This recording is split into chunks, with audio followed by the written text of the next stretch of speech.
OTB AM. With Gillette, we don't just play the game, we change it. Gillette, made of what matters.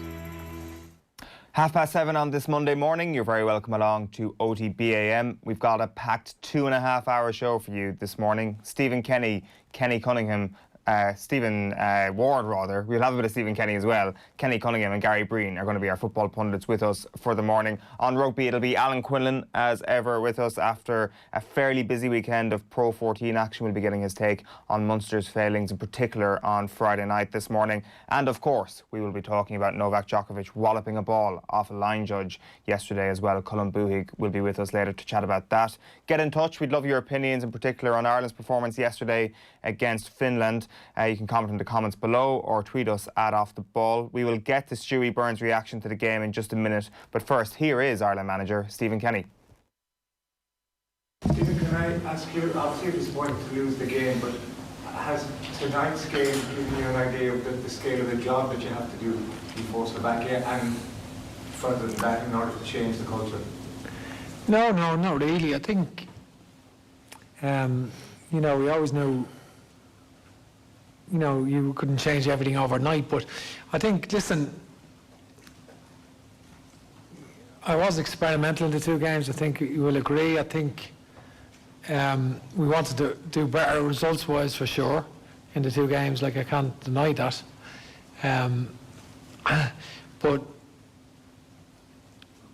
I can't say I was just looking to the long term, because that wouldn't be true either. I think, I've been looking towards Slovakia next month, and really, overall, didn't think our attacking options, previously haven't looked at, said that we need to see exactly what attacking options we have, and midfield options for the game against Slovakia. So we've looked at quite a few players, and so it's been. The games are not friendlies; they're Nations League games, so we don't take them lightly. We wanted to win, and I think, but that's the way it is. That's the way it is, Robbie Brady said that you've got some fixing to do. What's the biggest, most significant fix necessary, do you think? Listen, I think when you look at the games in the Nations League, Wales scored an injury time to beat Bulgaria today. They scored a late goal to beat Finland. We got late equalisers against Bulgaria. The games have either been 1-1 or 1-0. I think we've probably created 5 good chances, so we just need to. We didn't, maybe 3 good ones and 3 half chances maybe, but I think, we needed to be. We need to finish better than we did. That's, I think, the goals. Taking your chances is absolutely critical. Changes the shape, changes the game. And I think Aaron Connolly, 2 good chances at least. Dave McGoldrick actually had 2 chances coming on. Callum Robinson, a great chance. Shane Duffy's header was a much better chance than the one he scored last week. So a lot of chances, few shots, and few. So we had other half chances as well. But I think I think overall the players are in pre-season. You could see it today. Like, I think the midfield were pretty tired. It probably needed to make.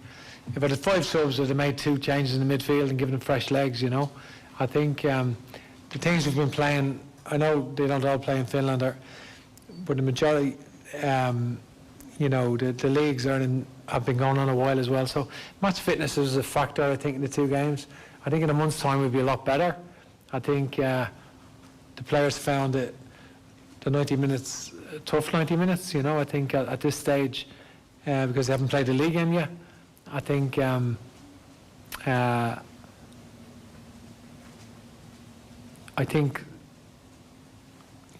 things have there's been, I don't want to say some positives, but I think there has been some really good signs from certain players that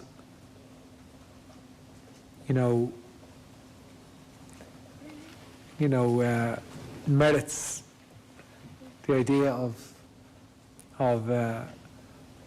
blooding players for this and having a look at players with next month in mind. Stephen, all the players throughout the last week have spoken about the amount of information we've been trying to get across in the new style and the new system. Probably going to have only going to be 2 more training sessions between now and Slovakia. Are you concerned that that game, I know you knew what was coming, but are you concerned it's coming too soon for what you're trying to do?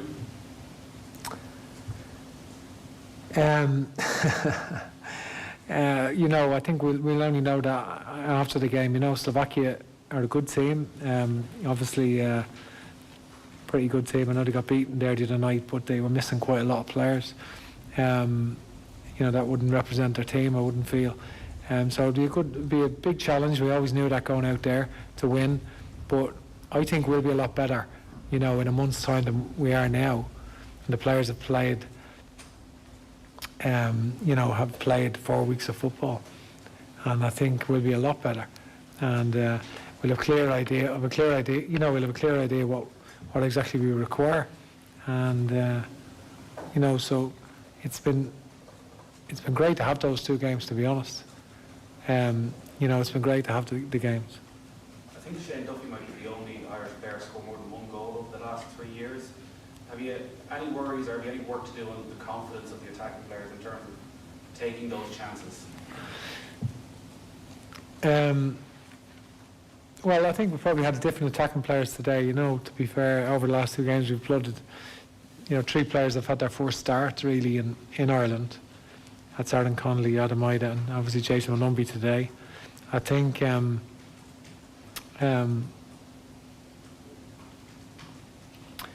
so it probably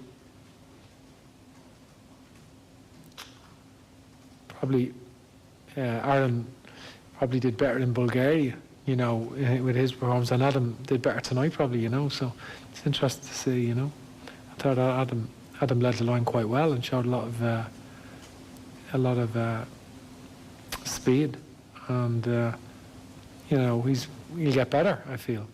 So he's a lot to give, and he has very, very good attributes. Paul? Stephen, as you said yourself, the defence has been exceptional for the last few years. Are you concerned that the defence doesn't look as solid as it was up to last November going into this big game next month? Whether it seemed to be disjointed again today as it was at times as it was tonight? No, I don't. I don't think the back four. I don't think it's been exceptional for a few years. We lost 4-1 to Wales or whatever, So I don't think that's fair to say. But I think individually, I think the balance of the back four, and it's been a strong part of the campaign, because obviously we were set up in such a way as well to protect the back four as well. That kind of way. But I do think that I've no qualms about the back four. I thought they all played well, and obviously we got done early on. Pookie's chance, that Darren made a good save. That was the real one where we got done. The goal itself is a disappointing one to concede, because that was the period when we were actually on top in the game. I felt that was the period we were on top. So I couldn't believe, obviously the substitute score was first touch, was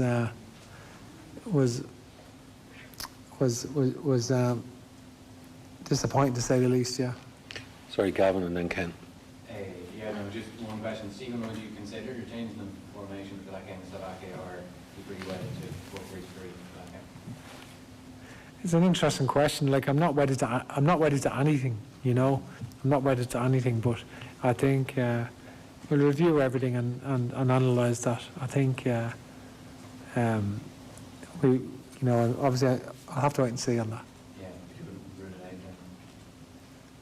then? I couldn't rule anything out. No, I'm not wedded to one particular system as a manager. That's try and look at the characteristics of the players and see what would maximise the talent in the team. That's the way I sort of look to do it. Ken and then Neil. Stephen, obviously the changes you made today were all concentrated in one area of the team. Was that something that you'd always planned to do this week, or was it a reaction to the previous game? No, it certainly wasn't a reaction to the previous game. I think James McCarthy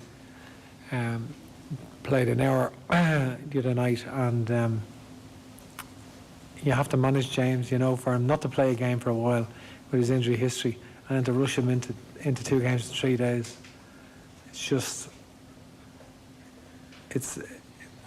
you know, and particularly these games where you can only make 3 substitutions, and you have to manage him in relation to his load, for sure. You know, at this stage of the season, we have to look at Slovakia in that regard. So give me an opportunity to look at Harry Arter in that position. And it was a big plus, really. You know, I thought he was very good tonight. He hasn't always played that position as the holder, so he's only really recently learned it. And at Fulham, you know, and I think he did quite well, I felt. So the sorry, Ken, the question again? Well, I was just wondering if it was. I think with Jeff Hendrick, that was Jeff's first game in 6 months. in you know, probably 6 months, apart from his start with an hour with Newcastle last week. So he got through a tough 90 minutes, and it's credit to Jeff that he kept himself in impeccable condition, because he's supremely fit. I think we wanted to give Robbie with Connor as well. Connor played well the other night, and he keeps himself really in good condition. But we wanted to have a look at Robbie Brady as well on the left of the 3, because the dynamic changes. Like if you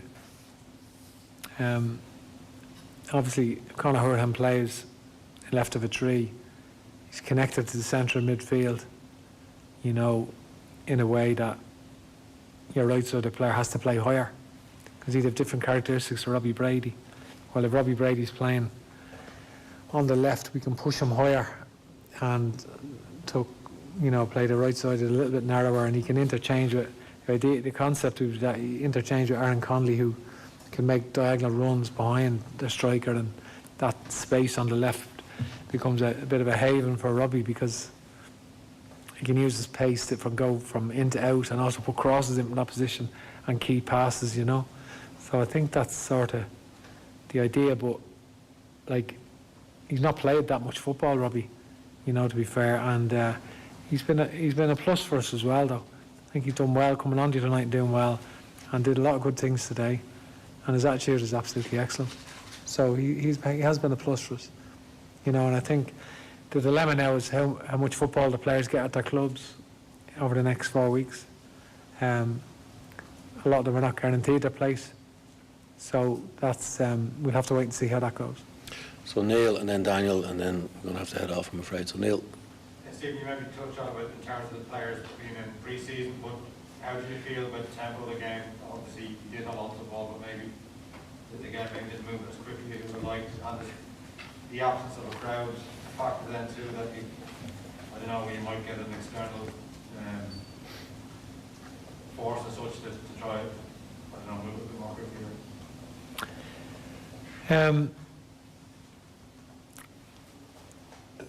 I think there's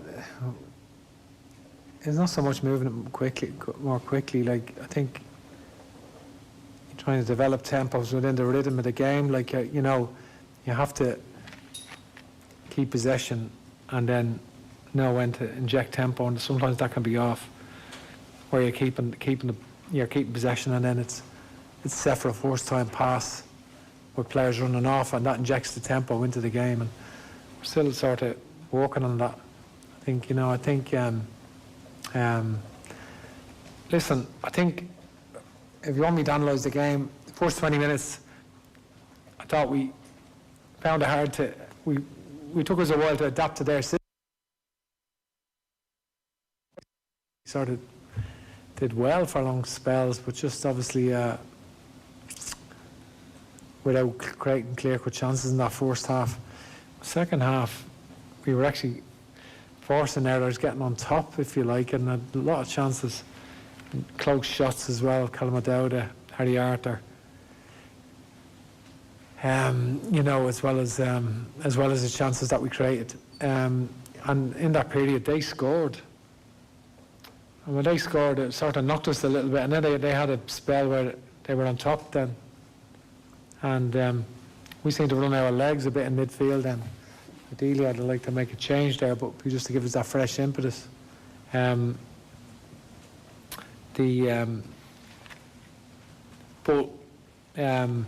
We kept going, and we had some good chances, and we just didn't capitalise on them, you know. So a really disappointing night for the Republic of Ireland here at the Aviva Stadium, beaten 1-0 by Finland. Stewie Byrne was alongside me on commentary. It's hard to find too many positives from that, Stewie. Yeah, it is, yeah, and it's not nice to kind of come out of these two games on a little bit of a downer. I felt kind of quite positive after the Bulgaria game that we were going in the right direction. Still think we are. I just a little bit worried about the energy levels that were out there today. Some of the decision making was poor, and probably when you look at the body language of the players at the final minute, probably tells everything. They looked exhausted. They really did look exhausted. Maybe I underestimated fitness levels at this stage of the season. Didn't think it would be an issue, but obviously it is more of an issue, and obviously something that we will be addressed as these players get back to club level. And the next time we come back, we would expect to see a fresher Ireland team. Yeah. All this analysis, I guess, needs to come with a health warning that we're 2 games in. He's only had 2 real training sessions because they weren't able to train properly yesterday because they only got back from Bulgaria on Friday. But we had a text in asking, like, was this a selection problem in terms of personnel he picked? Was it a fitness problem because it's pre-season? Was it a tactical problem? What was the problem? Why was that such a flat performance? Yeah, I think when you see it across the board, it tends to be, it's not just one player or 2 players, it tends to be a collective thing. We looked tired. We genuinely looked tired, didn't look sharp. You alluded to the fact that obviously Finland have been back, their players have been back now for a month in their relative leagues, and that looked to have been the difference. Exactly, you don't need to panic about these situations. You have to kind of look at it with a little bit of common sense and wonder why did we not play, why did we not step up from the Bulgarian game, which I was expecting that we would have done. Why did we go slightly backwards, I feel, and you can only put it down to the fact that the players did look tired, did look flat. We made 3 changes, but there were 3 changes in that central midfield area. Everyone else who played the other night started tonight as well. And you could just see right from the start that the decision making, we weren't moving the ball as well as you might have done the other night. We were a little bit static. The options weren't the same. I thought the front 3, especially Connolly and O'Dowda, a little bit easy to mark tonight for me. They were a little bit sort of maybe not as switched on, and so the options weren't really there that I felt would have been there the other night. The midfield 3 is still a problem. There's a lot of questions. Like, that's the biggest disappointment probably, I'd say, for Stephen Kenny, is that he came in thinking he'd have some answers after these 2 games. If anything, there's far more questions from top to bottom. Defensively, Ireland have been so solid over the last few years. Suddenly they look very, very open, and you can get at them. He made that big decision to bring in Matt Doherty for Seamus Coleman. On that one, considering you've given Doherty these 2 games, does he have to stick with him now for Slovakia, or do you bring Coleman back in? I think a lot may depend on how well both the lads are playing at club level. It looks like Doherty has the position at the moment, and that's the way it's going to be. So certainly a lot will depend on how he gets on at Tottenham and how Seamus Coleman gets on at Everton. I think Stephen probably would have felt coming into these 2 games that the biggest job he probably had for just the 2 games was to get us thinking about playing the ball out from the back more often, and playing this more expansive style of football. Coming out of the 2 games now, it looks like to me that the problem is that doesn't seem to be a huge problem for him. It seems to be the personnel that he's going to use to do it. That seems to be a bigger issue. Yeah, it's a more expansive, but also it seems a far more open style of football. That the pitch seems very, very big when Ireland are playing at the moment. They lose possession, there's all sorts of gaps.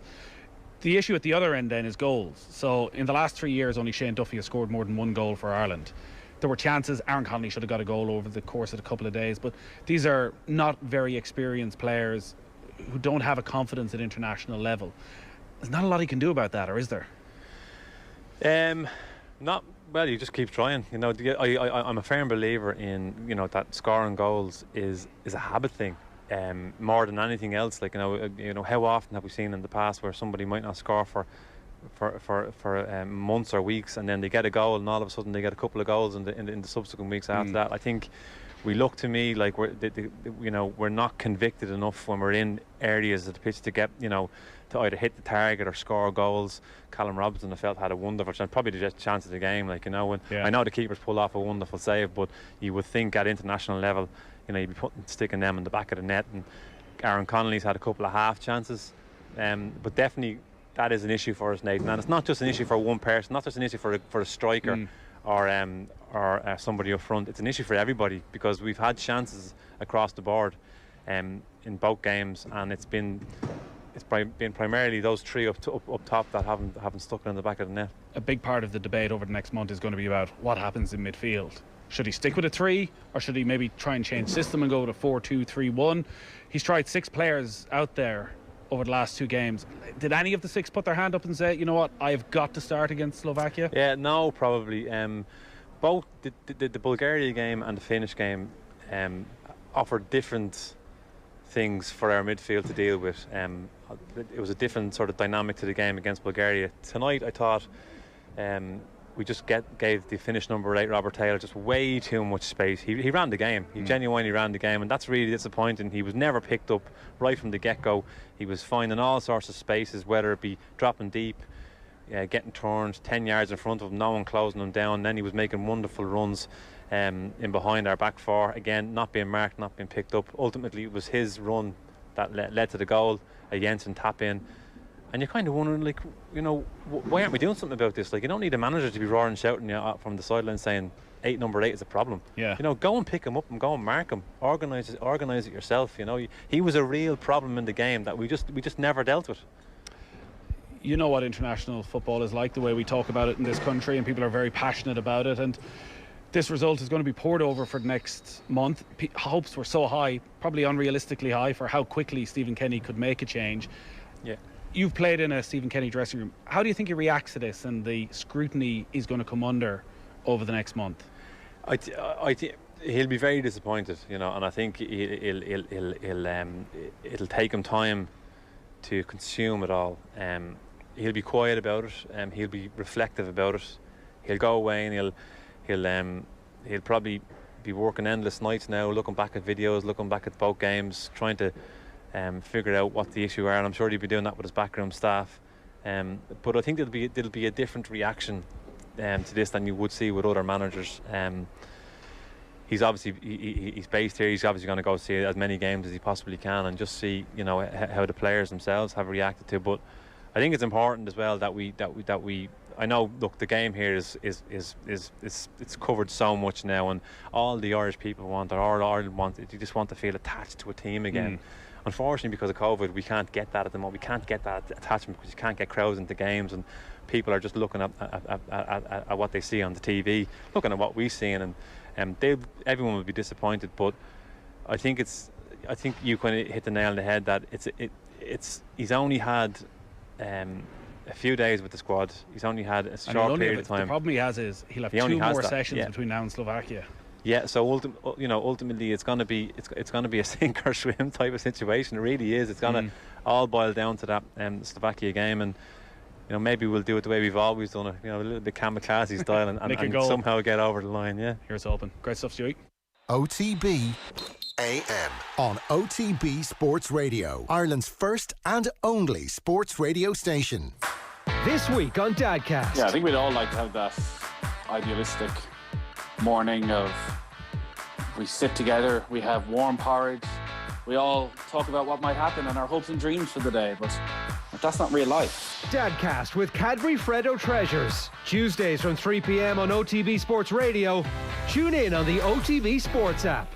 Into sports. 20 yards out, Ursh to shoot, don't shoot! Oh, what a goal from Fabinho! Wow! Then get into the all-new OTB Sports app. I think when he apologises to me, I probably will say hello to him, yeah. No. Videos, sports news, live scores, interviews. If Fabregas is going to come up to me in the street and give me some of the mouth that he would have given me on a football pitch, what would he do? He'd get a slap. Plus, exclusive content on the OTB Podcast Network. The biggest names in sports, ready when you are. Search OTB Sports on your app store and download it now. OTB AM. With Gillette, we don't just play the game, we change it. Gillette, made of what matters.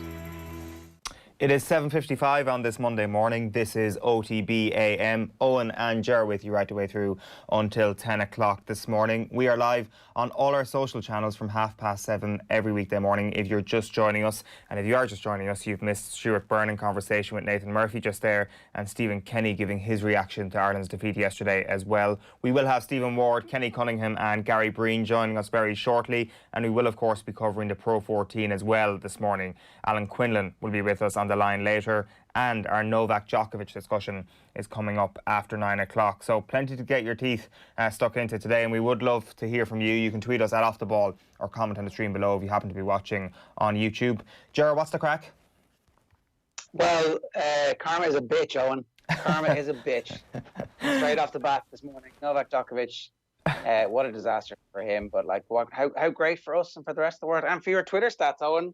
You were like one of the first people to this, and you managed to blow up your own Twitter account. So congratulations, well done. Thank you very much. That's what it's all about. I'd like to thank my friends at Novak Djokovic Inc. for giving me all the love and the 12 new followers that came with it. So thank you very much. A great morning to be me. I thought you were saying karma's a bitch with relation to Stephen Kenny there. I thought, what's the angle here? What sort of karma has been bestowed on Stephen Kenny? I thought you were dressed in black to mourn the passing of the Stephen Kenny era, which is apparently what happened if you were to read the backlash against the backlash. We are officially not allowed to make anything that would in any way suggest negativity around the Ireland team at the moment. It's a funny time, isn't it? It's a funny debate that's raging. Granted, it's the echo chamber of Twitter, but I look forward to some proper analysis from the analysts that we have on the show this morning anyway. That's what I'm telling you. Yeah, like you made the point last week that this is going to be something of a battle for the soul of Irish football, that if Stephen Kenny and his era isn't a success for Irish football, then it could set this sort of avenue back years. Now, we're not saying that there's going to be any judgment on that for quite some time, but you get the feeling that positions are going to get entrenched and positions are going to get hardened very quickly here. Yeah, it's true, right? I was thinking about that when you said the battle for the soul of Irish football. When you think back to any of the great wars that were won, there's always a setback early on. Like the Eagles are coming in The Hobbit and in The Lord of the Rings. It's like when it's absolutely at its darkest. The orcs have already won loads of stuff. People's bodies are strewn everywhere, and we need to probably hit rock bottom first before the Eagles start coming for Stephen Kenny. And look, I think that you can't make a judgment on this for quite some period of time. There were definitely green shoots. There were, of course, issues. If we think back to when Jurgen Klopp arrived, half his team went down with injuries in the first 6 weeks because they weren't used to whatever he was doing in terms of the training, and the team were conceding horrific goals, and everyone was like, what's going on here? And then obviously they were able to invest 140 million in Virgil and a goalkeeper, and things turned around. So Stephen Kenny just needs to find his Virgil van Dijk, and away we go. That is the one of the questions that we're certainly going to have to pose to Kenny and to Gary later on as well, just about how Shane Duffy and John Egan managed to find that centre-back partnership, and I guess how Shane Duffy manages to get back to that level. Just like, it's interesting that you mentioned Jurgen Klopp there. That Liverpool arc was interesting over the years, wasn't it? And I'm not for 1 second comparing Ireland to Liverpool here, but Liverpool were a counter-attacking team and they had their first spell of success under Jurgen Klopp, or at least that's how they got a fair degree of their success. And they had to find a way to win every game while being in control of the ball. And now Ireland were never a fantastic counter-attacking team. We haven't exactly come from a standard philosophical way of counter-attacking here. So we've almost got a two steps ahead here. But we have to do that same thing where it's like, how do we create opportunities and come out on top, or should come out on top in the games where we dominate possession? Because that might happen. The problem here is that we haven't had a Tomato Can early on. We haven't had a Gibraltar like Mick McCarthy had in his first game to really instill your style and be the superior side and garner that confidence. We've come up against teams that are of a similar level to us. Probably a little bit of a level below if you look at Bulgaria, but this is the Nations League. This is a meritocracy. This is not random seedings where we're playing Georgia or Gibraltar and we're feeling we should be beating them and we should be beating them by multiple goals. These are teams of a similar standard, so we haven't had that kind of gimme early on to actually show this is how we're going to go and control a game and win. But we made a couple of the Finnish players look like absolute world beaters. True. Like I thought at stages, Pukki's bald head was reminiscent of Zidane in the way that he was like finding little pockets of space. And we let one of their left-sided midfielders run the game, as Stuart Bird was saying there. It should have been more even. It should have been. It should have felt like we were even in that game in that first half. But we got overrun, and we didn't look like we were. The midfield didn't do what it was supposed to do. The defence didn't do what it was supposed to do, and the forwards looked blunt. So Stephen Kenny's going to be saying all this and thinking all this. Like, I mean, I'm sure he's an optimist, and I'm sure he also kind of feels like he knows far more about the players who are available to him. And that's the main thing from these two games. Ultimately, the Nations League is probably our best chance of qualifying. And with Wales doing what they've done, it looks unlikely that we're going to qualify from the Nations League, unless obviously they go off and have a brilliant World Cup campaign, and then all of a sudden it's game on again. We'd have to go to Finland and beat them and hope that we do better against the Welsh than the Finns do. But notwithstanding all that, like, what was the point of these two games? You know, there are no preseason for him. There's no friendlies. His players aren't playing matches. We look behind where Finland were, which is very disappointing considering they've had exactly the same build-up to this as we have. And we were at home, so it should actually have been a little bit easier for us. Yeah, well, like maybe some of the Finnish players are a bit sharper considering their domestic league has been back for a little while and things like that. But I think when it comes to the top tier, like Teemu Pukki is playing at a similar level to our star players. English football isn't back until this weekend. Shane Hannon, how are things? Morning, lads. Keeping well yourselves? All good. Where do you stand on this? Is it how happy a wait and see is this? I think pretty much everybody's willing to say that this is going to take a lot of time, while at the same time accepting that yesterday was quite a poor performance. Yeah, Twitter is probably not a great gauge of these things, but a lot of negativity towards Stephen Kenny and the Irish team, certainly after last night's game. But I mean, you have to take the positives from it. Jason Malumbi made a debut. Adam Ida made a debut in the previous game. Like, this was not going to be a overnight fix, and all of a sudden we're going to play this more expansive, open style of football straight away. So, as Harry Arter outlined and was at pains to outline in his interview afterwards, you know, he's had four days with the team, a couple of Zoom calls as well. So, I mean, the patience is not a thing Irish football fans are great at, but we need to adopt some of that, I think, the next few months. 100%. It is with Djokovic you're starting this morning, though, Shane. Stephen Kenny has been knocked off top spot in your bulletin. As soon as I saw your video, and your viral video, I was like, this is the top story. After, of course, the fact that you made it viral again. But no, yeah, Novak Djokovic defaulted from the US Open. What a story this is. Top seed inadvertently hitting the ball at a line judge in his fourth round match against Spain's Pablo Carreno Busta, and has been disqualified from the tournament. Djokovic showing his frustration after losing serve to trail 6-5 against the Spaniard. The Serbian world number one took a ball out of his pocket, hit it behind him, striking the female line judge in the throat. Djokovic was undefeated in 2020 to this point and looking to win his 18th Grand Slam title. Of course, Federer and Nadal not taking part in this US Open, wherever the top seed is now out of that tournament at Flushing Meadows in New York. So a big surprise, especially the nature of Novak Djokovic's exit from that tournament. Stephen Kenny, as we said, is still searching for his first win as Republic of Ireland senior manager. Ireland losing 1-0 to Finland at the Aviva Stadium yesterday in their Nations League tie. 18 seconds after being introduced as a second-half sub, Fredrik Jensen scoring for the Finns with his very first touch. Ireland midfielder Harry Arter says that despite the defeat, Kenny's style will have long-term benefits. It's tough for the manager. Been with the lads best part of 2 days before our first game, and I think from an outside view you can see we're trying to change the style of football, and for me I feel long term it's the way forward. The Republic face Slovakia next in their crucial Euro 2020 playoff. Wales are 3 points clear at the top of Group B in the Nations League, before, that is. Ryan Giggs' side continued their 100% start in the competition, thanks to an injury time winner from Nico Williams in their 1-0 victory at home to Bulgaria. In the pick of tonight's Nations League fixtures, Northern Ireland host Norway, Scotland travel to the Czech Republic, and the Netherlands take on Italy. Here at home in the SSE Electricity League Premier Division, Sligo Rovers host Finn Harps, that's at the Showgrounds. Also 4 games in the First Division tonight. Leaders Cabinteely travelling to Drogheda. Elsewhere it's Bray Wanderers against Athlone, UCD face Galway, and Shamrock Rovers 2 take on Cove Ramblers. Some GAA news that broke overnight. Emmett Oak Killoes appealed to the Disputes Resolution Authority over the 48-week ban handed down to them by the Longford County Board has been successful. In August, the Longford champions were hit with a ban over their failure to pay a fine of €750. However, the DRA have ruled in the club's favour after it had initially lost an appeal to the Leinster GAA Hearings Committee. Some golf. Dustin Johnson moved a big step closer to FedEx Cup victory by opening up a 5-stroke lead heading into today's final round of the Tour Championship. The 22-time PGA Tour winner, looking to claim the FedEx Cup and its $15 million jackpot for the very first time, birdied the last to post a 6-under 64 and equal the lowest round of the week at Eastlake. And Johnson heads into today's final round on 19 under, 5 clear of closest challengers Justin Thomas and Xander Schauffele, with last week's BMW Championship winner John Ram a further shot back in 4th. A 3-putt par at the last saw reigning FedEx Cup champion Rory McIlroy remain in a group on 8 under, that's 11 shots off the lead. Meanwhile, Martin Keimer's 6-year wait for a European Tour golf title goes on. The German finished the Andalusia Masters on 3 over par, that's a shot off winner John Catlin of America. And Manchester City will begin their attempt to win the League Cup for a record equalling 8th time against either Bournemouth or Crystal Palace.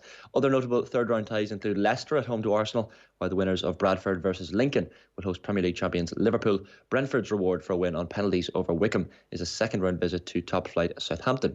Milwaukee Bucks star Giannis Antetokounmpo limped out of his side's overtime win against the Miami Heat last night.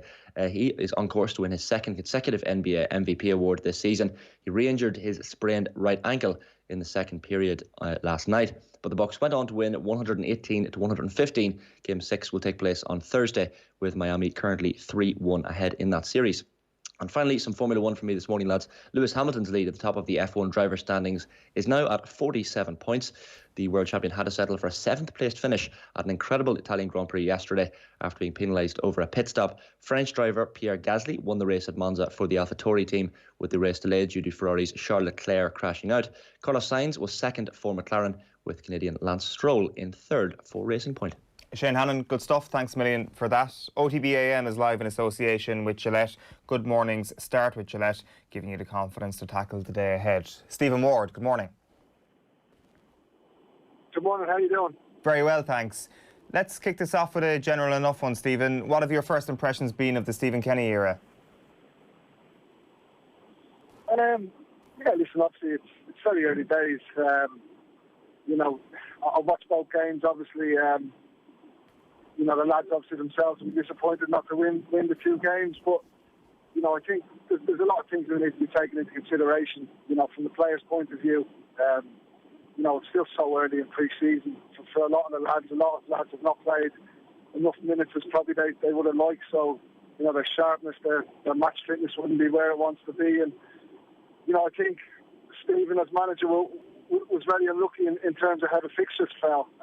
If you look at the way the Nations League games come out, Ireland were the first round on the Thursday, so it gave them, the least amount of time probably available to prepare the team. And when you're obviously trying to transition the team into a new format and a new style of playing, it's going to be very difficult. So I think there was obviously positives there. Obviously the way the lads kept the ball, and I think, just that final part, maybe creating that sort of golden opportunity to score was probably the only difference really in the game, and that's something that will come, I think, the more minutes and the more games the lads play before next month. When we thought about a new style of play, Stephen, I guess there was probably a little bit too much focus on how we attack and the midfield and controlling the ball in possession. There's going to be some time to adjust here with a higher defensive line and essentially a new way of playing out from the back. Yeah, it's going to take a bit of time. Obviously, from the point of view of the players, I think it is a new style. We kept the ball, very well at times. I think we just probably didn't penetrate as much as we would have wanted, and that'll probably be one of the one of the disappointing things, one of the disappointing aspects that we didn't create more chances. But that'll come. Like I said, I think if you speak to any players that are in the middle of a pre-season, it takes time to find your feet. And lads haven't had a lot of time off. They're straight back into it and straight back into international games. So, I think come next month when the players have been at their clubs, hopefully they can all stay fit and healthy and get some valuable minutes under their belt. I think that sharpness, especially in the final third, will come. How long does it take for a new manager with new ideas to really get his style of play across at international football? Well, listen, I think, there's, all the players in the squad are playing at a really high level. I think, you look throughout the squad and most are playing their trade in the Premier League, which is obviously brilliant. So they're used to playing a high level of football. They'll all be, good enough footballers to be able to adapt. I think, some managers just want to tweak things here and there. And listen, yeah, it takes a bit of time, but, I'm hoping, by next month after having, this week 10 days away together, it'll sow the seed for a few of Stephen's ideas to get across. And, I think obviously results aside, the lads will be used to how he wants to play, obviously playing out from the back. And listen, there was going to be a few teething problems. We only had a couple of days to work with the team. Obviously the lads have played on a Saturday, so, some of the players that would have played, maybe 90 minutes on the Saturday wouldn't have trained till, maybe the Tuesday. So, I'm sure when they look back at the games themselves, and Stephen will have learned a lot himself. Obviously, he used, players in different positions. He's had a look at a few players, and I'm sure he'll learn a lot from it as well.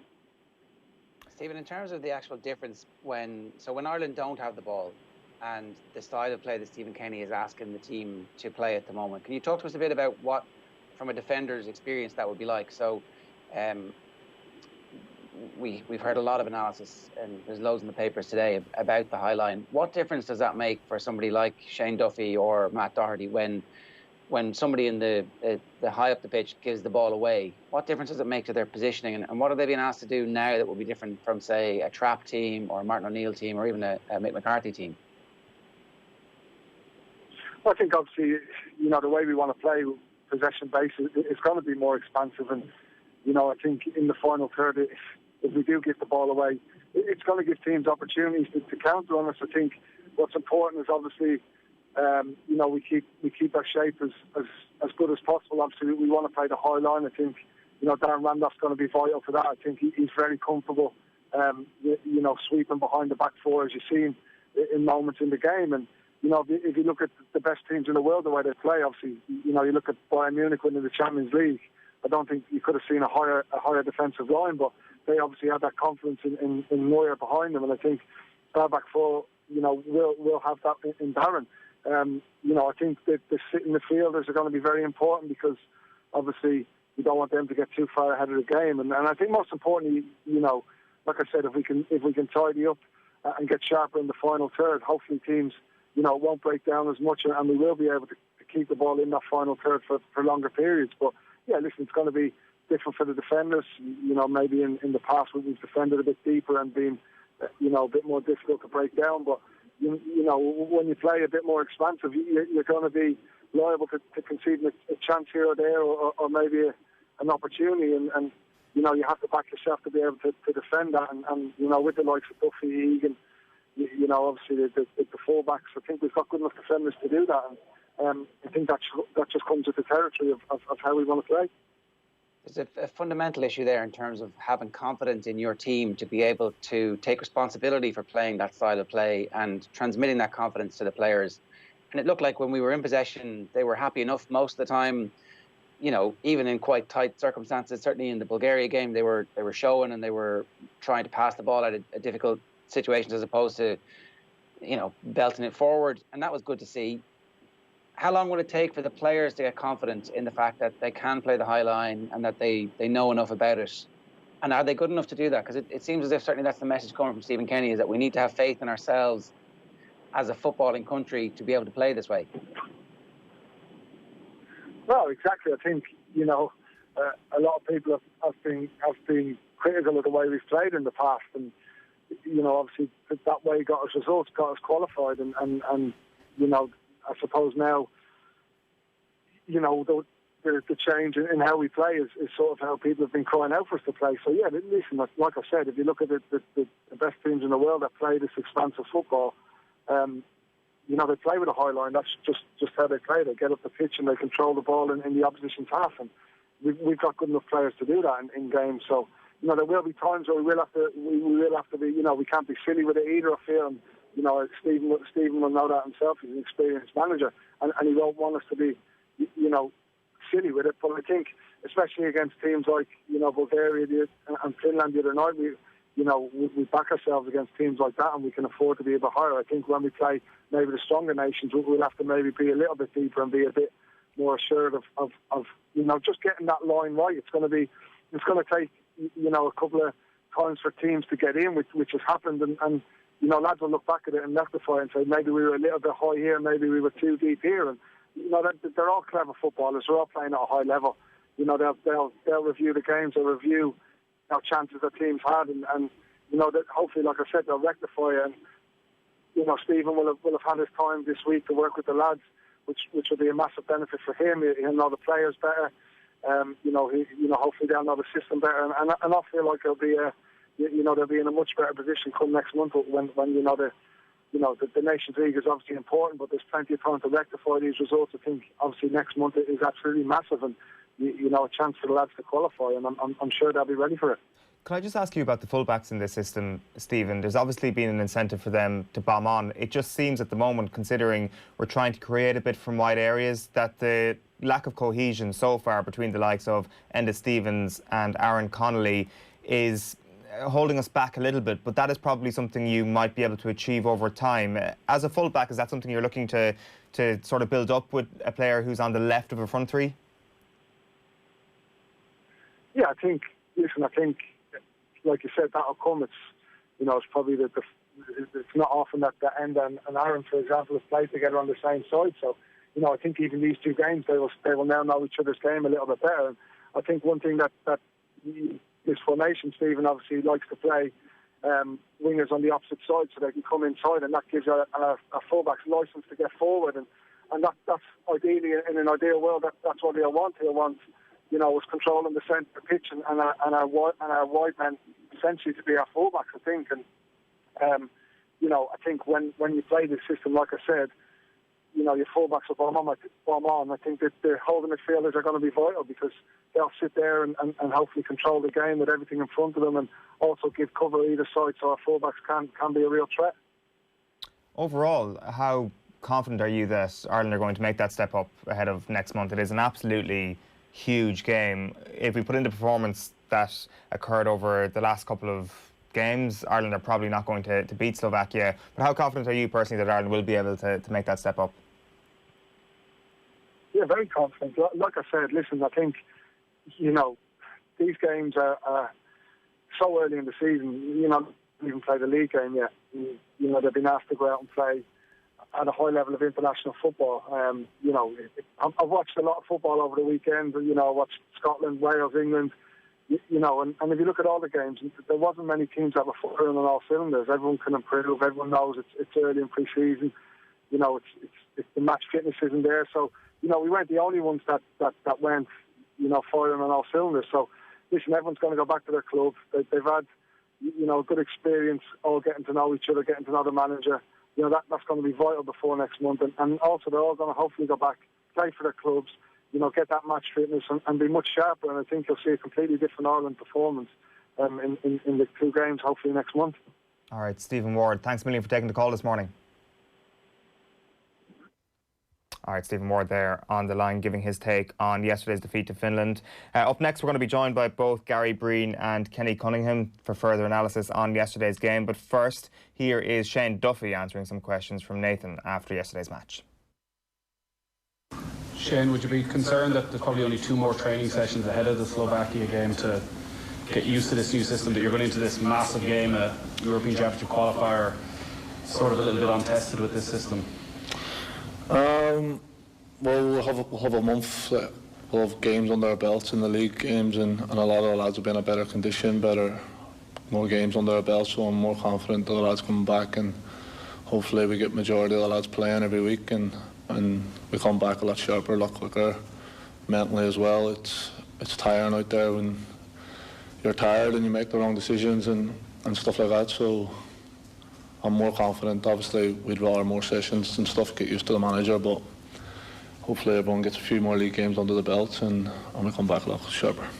You know, when you're physically 100% what it feels like out on the pitch, how far off that would you have said you were over these last couple of games? It's been tough, obviously, very tough, and I'm just going off my own experience. I haven't played a lot of football in a year, so it's a grind, but that's where I want to be. I want to be playing out there every week, and I know it's not perfect at the minute, and I know I'm my biggest critic, so I know I've got to improve and keep going. But I've been there before, where I know what I need to do and get back to my best, and hopefully I can get that now with obviously a move. But it's different. It's different. Obviously, mentally, as I said before, like them slight seconds for the goal tonight, and you're tired and you try and stay up instead of going with a run. So it's them little decisions. How different is your role in this system compared to the last couple of managers? Are there different expectations on you as a centre back? I don't know. I just go out there and try and play my game. Of course, it's a little bit different because our fullbacks want to be a lot higher in it, and it's we were 2v2 a lot tonight against our two strikers, so you got to get used to it. But I'm used to it. I know people want to say what they want to say about me, but I can defend in 1v1 situations. I've done it in the Premier League and an international level, but it's easy excuses for people to write it or say that I can't defend against 1v1 and quick. But I back myself, and I don't see many players really getting the better of me. No, it's a position of centre half. You've got to deal with quick players as the position I'm in. I've got to deal with big spaces. I've got to deal with being on the ball, and hopefully I'm trying to get better at that. You've also got a big move coming up now, and you're going to have a lot of games at club level. Do you expect to talk to Stephen over the next month? I know he was doing Zoom calls over the summer, and that do you expect to have contact before you come back in? Well, I don't know what the manager decides. Of course, we'd like to all stay in touch. I know Keith's touched on it there, that hopefully me and John and him can have a little Zoom calls and see what we need to do better and stuff like that, and what we're comfortable with and how we can do it for obviously the big game against Slovakia. So we need to get it right for that. Shane Duffy there, talking to Nathan at yesterday's press conference. It is 8:22 on this Monday morning, and we are continuing our analysis now of yesterday's game, and we are joined by Kenny Cunningham and Gary Breen. Good morning, lads. Gary, we might just start with yourself on this one. Shane Duffy there, quite honest about the opportunities that Ireland have given up over the last two games, the first two games under Stephen Kenny. How concerned are you about the small signs of defensive frailty that we have been showing? Well, it is a concern because I think initially when Mick McCarthy got the job in terms of how he wants his defenders to play, it's a high line. So then you're talking about the strengths of Shane Duffy, the very fact that he's been so dominant under that Martin O'Neill era in terms of defending deep on the edge of our box. He's such a man, and he's been such a presence for us. But if you're asking him then to squeeze that high line, then he's going to be slightly more vulnerable on the turn. I would put some context in it that these guys are nowhere near fitness, so they're going to be sluggish. That is a matter of fact, and you would hope that with more games. But the reality is that in asking these players to do that, there's going to be a lot of coaching needed. You're talking about playing Matt Doherty in that right back position. His strengths are going forward, so he wants to be up the pitch. So that's going to create loads of space in and around Shane Duffy. The emphasis then is on that holding midfielder, that you can get out, slide across and cover that space, give your centre-halves a little bit of protection. And James McCarthy, I think, does that very well. Again, that first game, Bulgaria's nowhere near fitness, so he's going to get better at that. But it is an issue. There's no doubt about it. We've seen for the goal for Bulgaria, we saw that Pukki chance after 8 minutes in terms of how easy, basic balls really are getting in behind our back line. And just listening to Wardy there saying about the very fact you're playing a high line, you're going to give away chances. Why? Why are you going to give away chances? If you play that high line right, you shouldn't be giving away any chances. So there's a lot of work needed on it, and I'm sure it will be done. How easy are those fixes then on that high line, Gary? And like, what are you looking at? What is the first thing you address if you're Stephen Kenny to ensure that the high line doesn't become synonymous with giving up chances? Well, ultimately, what you're as a defender, if you're talking about centre halves in that high line, and you're talking about Kenny as well, who, with the greatest respect, wasn't blessed with pace, but Kenny rarely got done in behind because his body shape's right. He can read situations. You get your body on the half turn. Oh, you're laughing, but it's true, and that's what you've got to do. I think at times, in terms of the chances we've given up, Shane, listen, fitness levels again is too square on. Then to turn your body as such a big man like him is difficult. I think John Egan looks at has that physicality that Duffy has, but does it much better. And I think the very fact that he plays in a back five suggests at Sheffield United that he has loads of cover, but he doesn't, because those two outside centre halves for him for Sheffield United are attacking all the time. So very often John Egan is isolated on his own, but he recognises that, gets himself in good position, gets his body shape right. So I think it is a lot of coaching, there's no doubt about it. And I do think that decision to pick Matt Doherty ahead of Seamus Coleman was a big one. Not because I think that one is any better than the other, but I just think they're so different in terms of how they play fullback. I think Seamus Coleman narrows up very quickly as a fullback to his centre half, condenses that space. I think he's more vocal, so I think he'd be shouting in the ear of Shane Duffy all the time. But even when Mick McCarthy took over, that was, forget about the fact that Mick's not considered an expansive manager. You have to squeeze that pitch. And we saw very early on that Seamus Coleman was barking orders out to Duffy, squeeze the pitch, squeeze the pitch. And it's going to have to be a continuation of that under Kenny. Kenny, have you seen a sign over maybe the last two games that what Shane Duffy is saying there is very much the case, that he needs to be on Zoom with John Egan? They need to build up some sort of more of a relationship here over the next little while before Slovakia next month. Did they look like, I guess, two centre-halves playing a different game over the last couple of games? No, I don't actually agree with what Gary's saying, but I don't think the problem is the relationship between Shane and John Egan. For me, it's the relationship between Shane Duffy and Matt Doherty, as Gary's alluded to there. I think that's going to be a big call for Stephen going forward for the Slovakia game. For me, Slovakia game is key, and the defensive setup of the team in that particular game is going to be key to deciding who goes through. So I think Shane needs a bit of protection at the moment. He has had a wobble the past couple of games, and the solution for that isn't just necessarily for us to drop 10 yards deeper. It's a kind of everybody's got to find the answer. So the relationship between the fullbacks got to get better. I think that's where the argument for Shane is coming in, gets stronger, because I think the defensive side of his game is stronger than Matt's. Matt very more productive in the opposition half the pitch. But as Gary says, Shane senses danger a bit more and narrows up better. His communication is better. You've got to be in the ear to Shane Duffy at all time, giving information, telling him when to drop, telling him when to squeeze, almost kind of pull his strings a little bit. He has to be kind of a puppeteer when you're playing as a fullback, looking across the pitch. I think with Seamus' experience, he does that better. I think we can also talk about the defensive solidity of the midfield three, which hasn't been good enough over the past couple of games. It's been far too easy for opposition teams. We saw Finland in the first half of the game yesterday actually pass through our midfield three and actually get at and expose our defensive four. That's been a little bit too easy. So we need to get our defensive solidity better in that midfield area. Those midfield three really have to narrow up and start making better decisions, get more compact and make it more difficult for opposition teams really to isolate our centre halves and to play those killer balls, which you have been doing in behind our centre halves, and Shane Duffy in particular. So I've no real problem between the relationship between Shane Duffy and John Egan. It's centre half and full back at the moment, and right back that's been the problem. But also in terms of that defensive shield in front of the back four hasn't been good enough either. We saw it yesterday. Harry Arthur played a whole midfield position yesterday. Unfortunately, Harry's not good enough defensively to play that position. But James McCarthy will come back into that position. But it's about the other two players as well, how those three players function as a unit, our possession of the football, for me, which is going to be key. So although a lot of the talk is going to be in terms of more expansive game, more possession-based game, that's I buy into that. But that's going to take time. We may not see the fruits of that until next year, maybe the World Cup qualifiers. But in terms of getting a real improvement before the game against Slovakia, the work that can be done on the defensive side of the game and the days leading up to that can be absolutely key. And that's what's going to be key to beating Slovakia, not necessarily how well we pass the ball, our possession stats, how well we defend as a group. And there's always almost an argument for me, it sounds kind of quite Neanderthal to say, but to actually put your best 10 defenders on the pitch against Slovakia.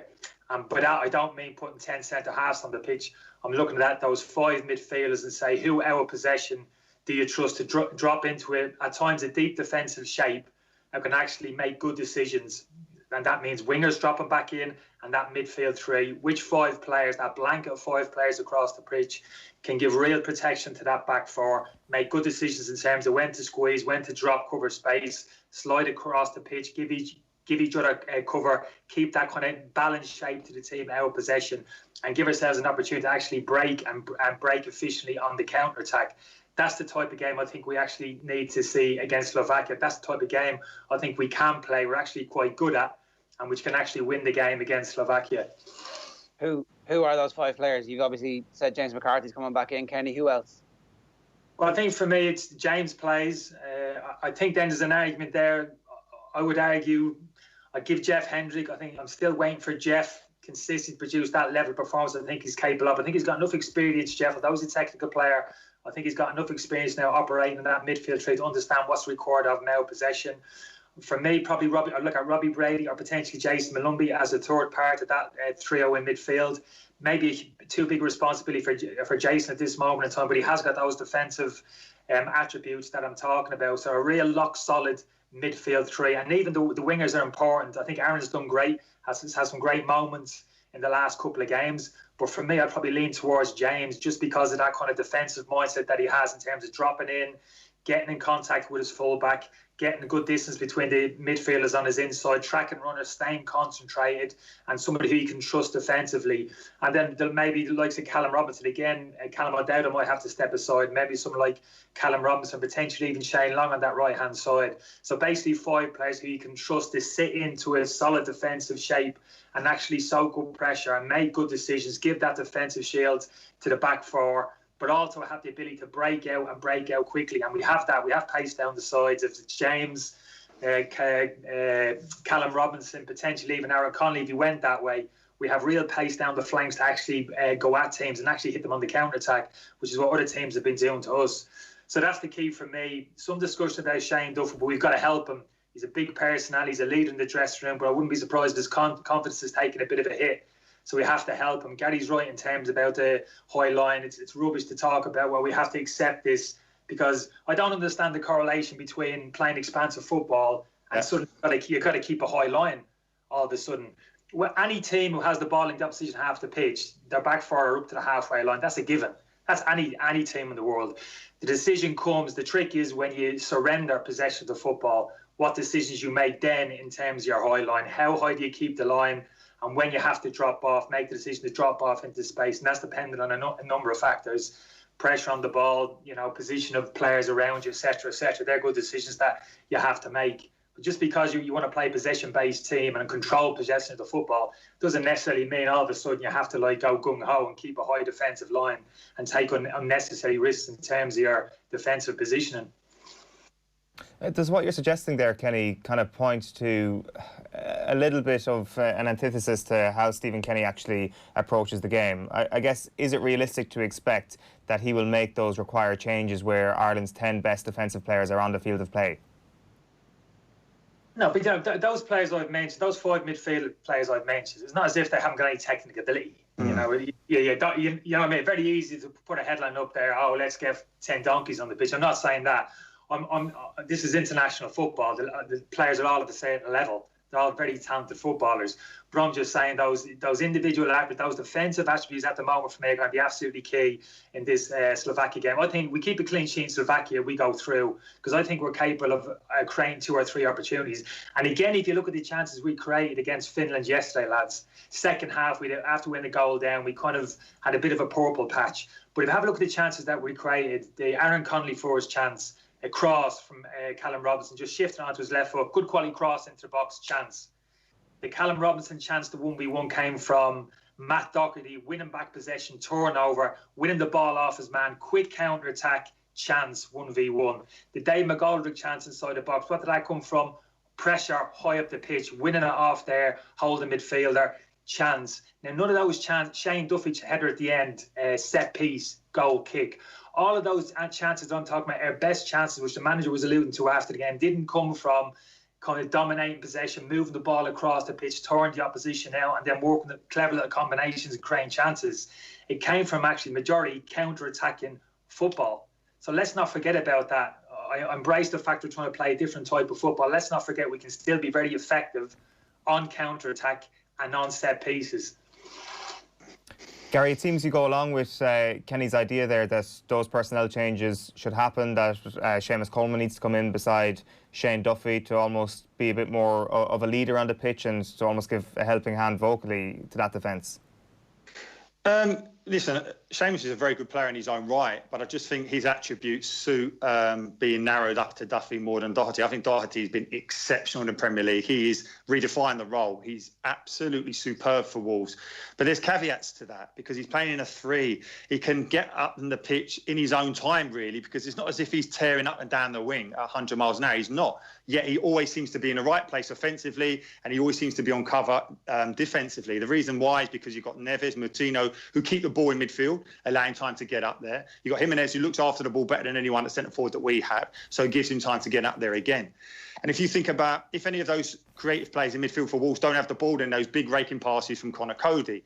And then out of possession, the reason he's able to get back in is because they're playing 3 centre-halves. So he hasn't got that much of a distance to get back to reattach with his defensive unit because Bowley's there, whatever, so he can just get in there. So that is the reason why. Now, if you're saying to me, why is he not able to produce that for Ireland? They're the reasons, because we don't have those skill sets we've just said. So it's always going to be very difficult and different, sorry. And I think it will be slightly different at Tottenham for him as well because they don't play the back 5. But I know that Mourinho has obviously bought him to play to his strengths. So I'll be fascinated to see how that does play out. But I just look at the scenario, and if I look back, you probably think if he's a top-class right-back, any right-back, then it doesn't make a difference. But each relationship between each defender is different. I remember if Stephen Finnan was outside me on my right, it was very different to, say, Stephen Carr.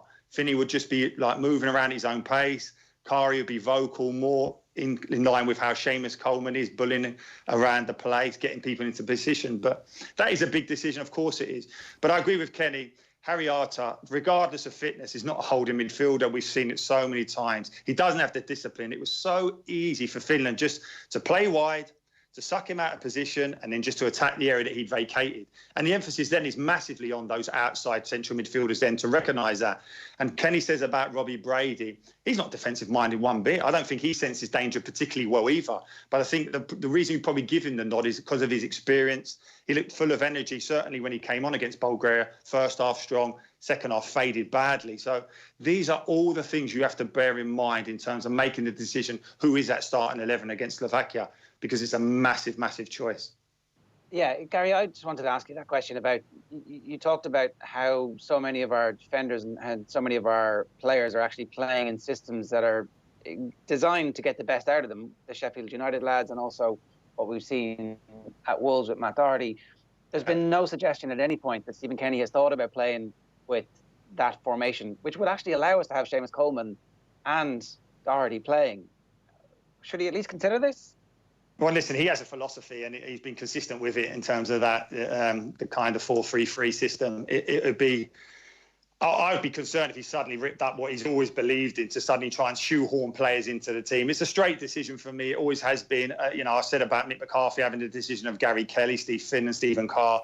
It is in his first tenure as manager. He's just got to make these strong decisions.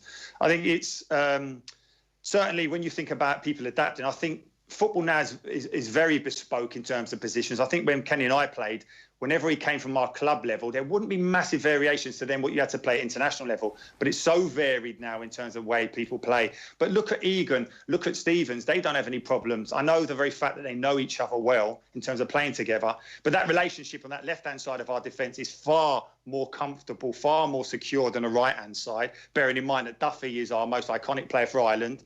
Doherty is a leading player in the Premier League, and they're having troubles adapting as such. But the key issue is there's no doubt about it. We talk about the high line, we talk about the defender's struggles as such. But the key is that positional play in front of that back 4. It is so important. And Harry Arter always wants to go hunting the ball. He's too easy to move about. Not even top international size, just international size, recognise that, move him about with a little bit of basic play. He leaves that position, suddenly you're attacking centrally at our defence. So that is a major worry, and that is something that the coach and Stephen Kenny has to work on. Kenny, from the front three's perspective, the way Ireland attack, how easy is it currently to defend against this Ireland team? Yeah, I think that early game can get better. I must admit, with a reasonable amount of possession first half, I never thought in the last third of the pitch we really kind of hurt the Finns. They were very comfortable. Things kind of broke down for us a little bit, maybe 35 yards from goal. I think that was clear. The lads weren't particularly sure those kind of clear patterns of play in the last third of the pitch. The movement ahead of the ball wasn't quite in sync, so things kind of broke down for us a little bit. Had plenty of possession, kind of, recycling the ball off our defenders, playing the ball into wide areas, into fullbacks. So I get a little bit frustrated, to be honest with you, when I see our 2 number 8s. So yesterday would have been Jason Malumbi and Robbie Brady, when they come into like deep positions to receive the ball and kind of almost into full back positions and kind of detach themselves from the front 3. When I think of 2 number 8s operating in those advanced positions, I think of them getting in contact and actually beyond the lone striker and actually attacking the space down the sides of opposition centre halves, really kind of penetrating opposition defences with their runs in behind. When I look at our 2 number 8s, particularly in the game against Bulgaria, their first instinct was to come towards the ball, create kind of overloads in deep areas of the pitch, which really opposition teams are happy for you to go. They'll actually allow you to go there and have possession. But once it comes into that kill zone, like 25, 30 yards from the opposition goal, we just haven't been able to get enough of those good combinations in and around the box, to get real penetration in behind and good quality crosses into the box. So although the possession's been kind of reasonable in both the 2 games, we probably haven't had really enough quality, enough penetration, those clever little combinations in the last third of the pitch. But that's clearly what Stephen be working on with the support, the staff, those little patterns of play, those little combinations higher up the pitch. I think that bit of cohesion actually will come as we go forward. But again, we just got to be patient. That's going to take a little bit of time.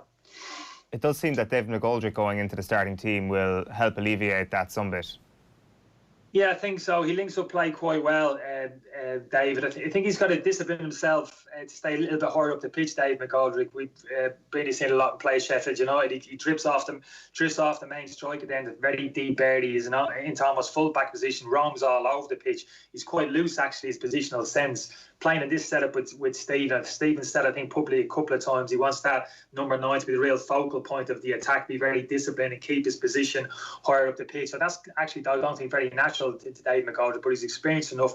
He should be able to do. He's good touch. He can bring people into play. So you're absolutely right. That's going to be important. Who plays either side of them? Again, that's up for discussion. Aaron Connolly's very effective coming onto the inside, very dynamic. Driving into those kind of central areas, very different to what you get from James McLean. Holds position, more comfortable holding his position wide and seeing everything on his inside. Callum Robinson, I like, to be honest with you. Although Callum O'Dowd has had some good moments in the past couple of games, I like Callum Robinson. He moves well over the ground. He's very comfortable getting the ball on the inside, on the half turn, technically good. So I think he can link up well. Those type of players can kind of link up well across the front line. But again, for me, the caveat is I'm always thinking, maybe it's just a little bit of thing with me, just the way I am, but it's always defensively. What happens if we lose possession of the ball? How quickly can we get that defensive set up? Are we in balance? Even when we're in possession of the ball, are we in balance? If we lose possession, we can immediately get into a quick defensive shape and not leave ourselves open to counter-attack. And the game always has to be a happy balance between those things. Even when you're in possession, you've always got to be conscious, particularly at international level. Me and Gary know this as well. When we played centre half, when we had possession of the football in international football, our midfielders were in possession, our wingers. Me and Gary spent the time just screaming at people in terms of organisation, getting themselves into the right positions. If potentially worst case scenario, we gave away the ball, because me and him didn't want to be isolated, very quickly 2v2 or 3v2 heading towards the edge of our own penalty box. We wanted good protection in front of us.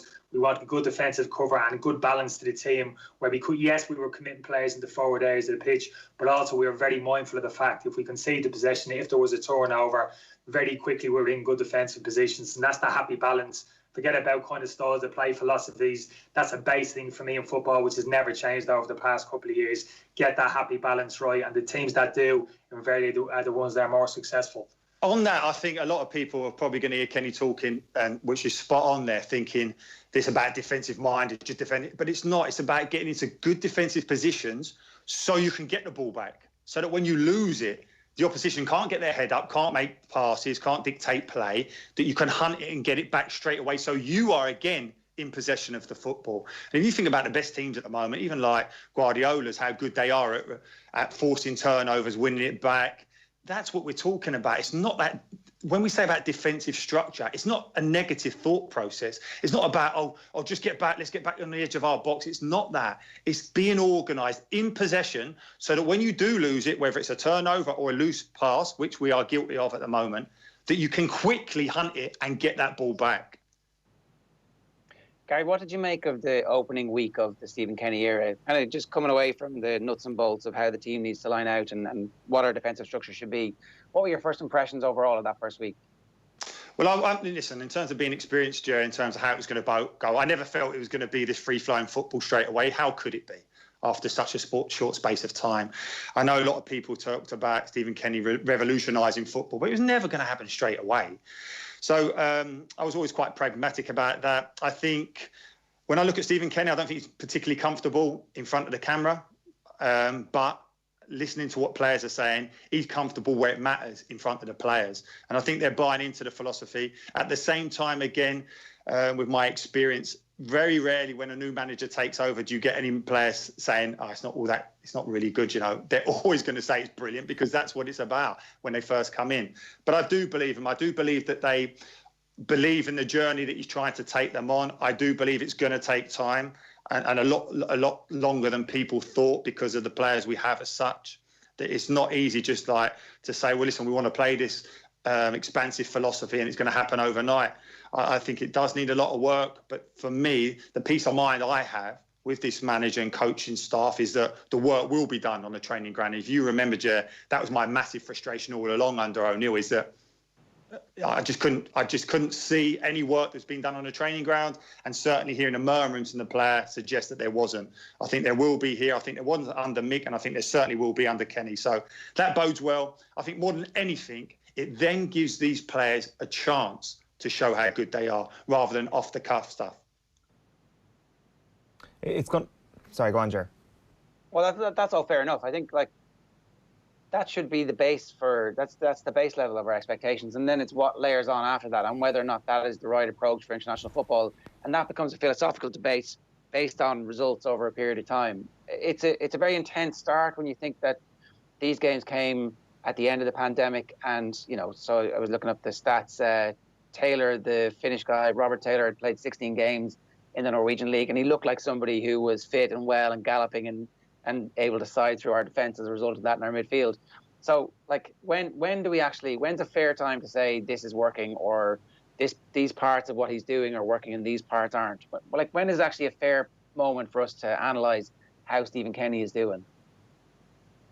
Who's that for me, Jer? Yeah. I think we've got to analyse it all the time. I think if we were looking at even the first two games, you were saying, OK, where's the patterns of play? What are they trying to achieve? Does it look like the players understand it? So we will be judging all the time. That's the nature of this job. It's not a case, no one's going to say to him, oh, you've got a year to do what you want, and we won't be analysing it, because that's just unrealistic. But I think we need to see it relatively quickly, because it's always good, Stephen Kenny saying now, listen, I knew it wasn't going to happen overnight. Well, you were quite bullish in terms of saying what was going to happen. So you can't really have it both ways. We will be looking into it. We are experienced enough to know that it does take time.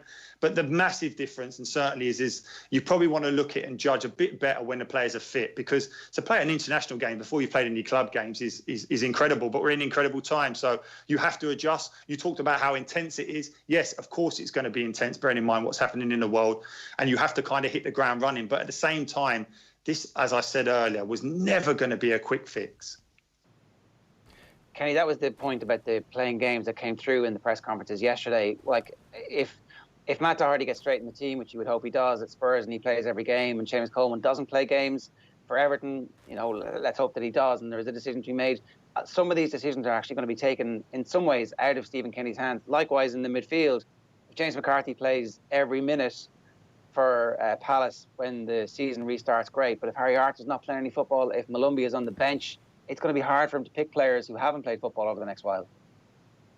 No, I wouldn't agree with that totally, to be honest. Never bought into that. You got to play players who are fit or playing more games. It's the players which best suited that area of the pitch for me. I think we're kidding ourselves a little bit if we think all the lads get 6 games under their belt, all those problems we've spoken about are going to disappear. Those things that me and Breen have been talking about, you know what I mean, they're more fundamental than what he's just not quite fit enough, like his reaction time isn't quite quickly enough. You know, they're kind of tactical issues there that we're talking about in terms of how high you keep the line, kind of when you drop in, distance between fullback and centre halves. I mean, that's very little to do with kind of fitness levels of the players. That's kind of decision making, you know, assessing danger and just having that almost, you know, telepathic understanding between people. So I'll be very careful saying, oh, the lads get 6 games under their belt. Let's forget about all those issues that we've had. They're not going to disappear. And it's important there kind of that the coaching staff recognise that. I'm sure they will. And like Breen, I like the work that's been done behind the scenes there. Clearly, Keith and Damien are collating a lot of information there in terms of video analysis and doing a lot of work. And the things we're talking about, they will have seen that as well. And they'll be kind of rolling out those things to the players when they next meet up, particularly the defensive side of things. They're to sit down with the players individually, the defensive unit, and talking through those things. You know, just giving good pictures to the players in terms of, look, this has to get better, decision making, how we defend, how compact that we are, the relationship, centre half, full back, centre half, that whole the midfield play. It's got to be better. Distances between people, decision making, all those things. For me, that's nothing to do with kind of fitness levels at all. That's kind of just in terms of good decision making and kind of good defensive organisation. But I wouldn't like it to sound too negative, because I'm not. I actually haven't got a negative mindset this morning, because the problems that we have, for me, are pretty clear, and they can actually be rectified pretty easily. You know, if you were saying to me, are we going to be able to find this magical kind of passing game by the time the Slovakia game comes along? No. If we're dependent on that to go through against Slovakia, I'd be saying, well, forget it, it's a write-off. But for me, I can see the big upturn. If we can get the defensive side, the defensive structure of the team right for that Slovakia game, I can easily envisage a situation where we can go win that game and get ourselves to a playoff final. So that's what kind of gives me encouragement. I think we have the players to play the type of game that kind of we're actually chasing here, in terms of that type of game, kind of progressive, kind of pass and expansive, etc., whatever you want to say, but also have players who understand their responsibilities from a defensive point of view and actually enjoy defending and are actually quite good at it. I think we have those players within the squad, within those kind of 23 players. We just have to find the right balance and the right personnel, and obviously the bit of defensive organisation and preparation that Gary's talking about in terms of the work that's needed in terms of rollout on the training pitch leading into that game. So no real negativity from me. I call it, you call it as you see it, as Gary does, in terms of what you're seeing on the football pitch. But I think improvement needs to come, particularly from the defensive structure of the team. But I think that can come quite quickly. And I think the coaches and Stephen will recognise that. And I expect to see that. I expect to see a difference in the game against Slovakia next month. And if we can tap into that, for me, we put ourselves in with a great chance of getting over the line in that particular game. Just one last one before we wrap up. It's to you, Gary. Huge controversy in the match programme yesterday. You picked your all-time Ireland 11 and your centre-backs didn't include Kenny Cunningham. You went for Paul McGrath and Mick McCarthy. What is the reasoning for that? Well, listen, I'd be amazed if I even made the bench, to be honest with you. Kenny, I've said it to you guys, Kenny's the best partner I ever had for Ireland. There's no doubt about that. But we're talking about picking an Ireland team, that iconic group where I grew up supporting. Paul McGrath is, I'd argue, is one of the best centre-halves we've ever seen. Mick McCarthy gets in ahead of Mark Lawrenson, who, like for like, is probably a much better centre-half as such. But you can't really forget what Mick done in 88 and 90 as such, in terms of Captain Fantastic. So that's the reason. But then, you might be trying to put a wedge between me and Kenny. But I'm sure, I'm positive I don't make his greatest 11 either. Every time, Breen. Every time. Devastated. Listen, top-class Irish centre-half partnership, Gary, Breen, Kenny Cunningham. Thanks a million for joining us this morning. Thanks, lads. Good luck. It is 8:53 on this Monday morning. OTB AM is live in association with Gillette. Good morning. Start with Gillette, giving you the confidence to tackle the day ahead. Time for the papers. OTB AM. We'll start with OTBsports.com this morning, which is leading with Novak Djokovic defaulted from the US Open after hitting a ball into an umpire. Player ratings rather. Disappointment for Ireland as they fall to Finland. More reaction then. Stephen Kenny saying we were experimental in the games. Long term, it's the way forward, says Harry Arter. And then James Downey was on with John Duggan yesterday talking about Munster-Leinster, saying where are Munster going wrong? Himself and Cian Tracy. It was a good chat. It's worth checking out on the OTB Sports app right now. The papers then. I'm going to start this morning with the Irish Examiner. Empty feeling is the headline. Look past finished loss at the big picture, Kenny urges. Meanwhile, they go with red alert down the bottom here. Clock ticks louder on Van Grand's Munster project. We'll be getting Alan Quinlan's take on that after 9 o'clock. They've got exclusive extracts from Cork legend Larry Tompkins' autobiography, Larry the Lion. The autobiography is called Believe. Twin Towers, Lockmore's tip double dream alive as Killadangan loom. And Haven number 1. Big guns move into position in Cork Premier Senior Football Championship. It's all happening around the country at the moment in the club action. The Irish Times this morning leads with Emmett Malone's match report from the Aviva yesterday. Ireland again lack punch, but Kenny backs them to find it. Mary Hannigan's column, meanwhile, goes with the headline, left longing for the days of an open, wet pub.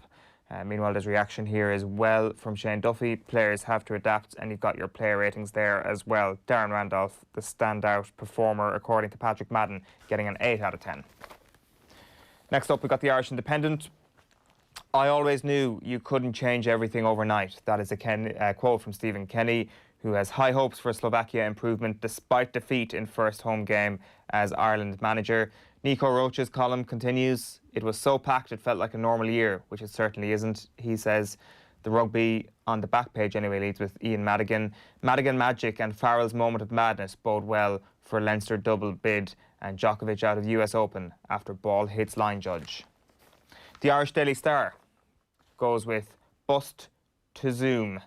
Duffy has a plan to repair leaky defence. Tabitha morning to you, bust to Zoom. Let's put that in there as the clubhouse leader. James in pop at Keane. Meanwhile, James Ward-Prowse has hit back at Roy Keane and insisted he is no cheat. So Ward-Prowse appeared to rough up the penalty spot before Iceland missed a late penalty on Saturday. As the referee spoke with Raheem Sterling, Bjarnason and goalkeeper Jordan Pickford, TV footage seemed to show Ward-Prowse stamping on the spot with his studs. Roy Keane hit out of the Southampton midfielder afterwards and said, "It's cheating and I don't like to see that." But Ward-Prowse claimed he was just trying to delay the game to give Gareth Southgate's men more time to gather themselves. Cheltenham not the same, says Brian Flanagan. Next year's Cheltenham Festival will be held with a much smaller crowd. And Eamon Dunphy, Ireland were all over the place at the back. That's his column in the Irish Daily Star this morning. The Irish Daily Mail. Oh, it's Tabitha morning to you again. Doom and Zoom. Yeah, much better.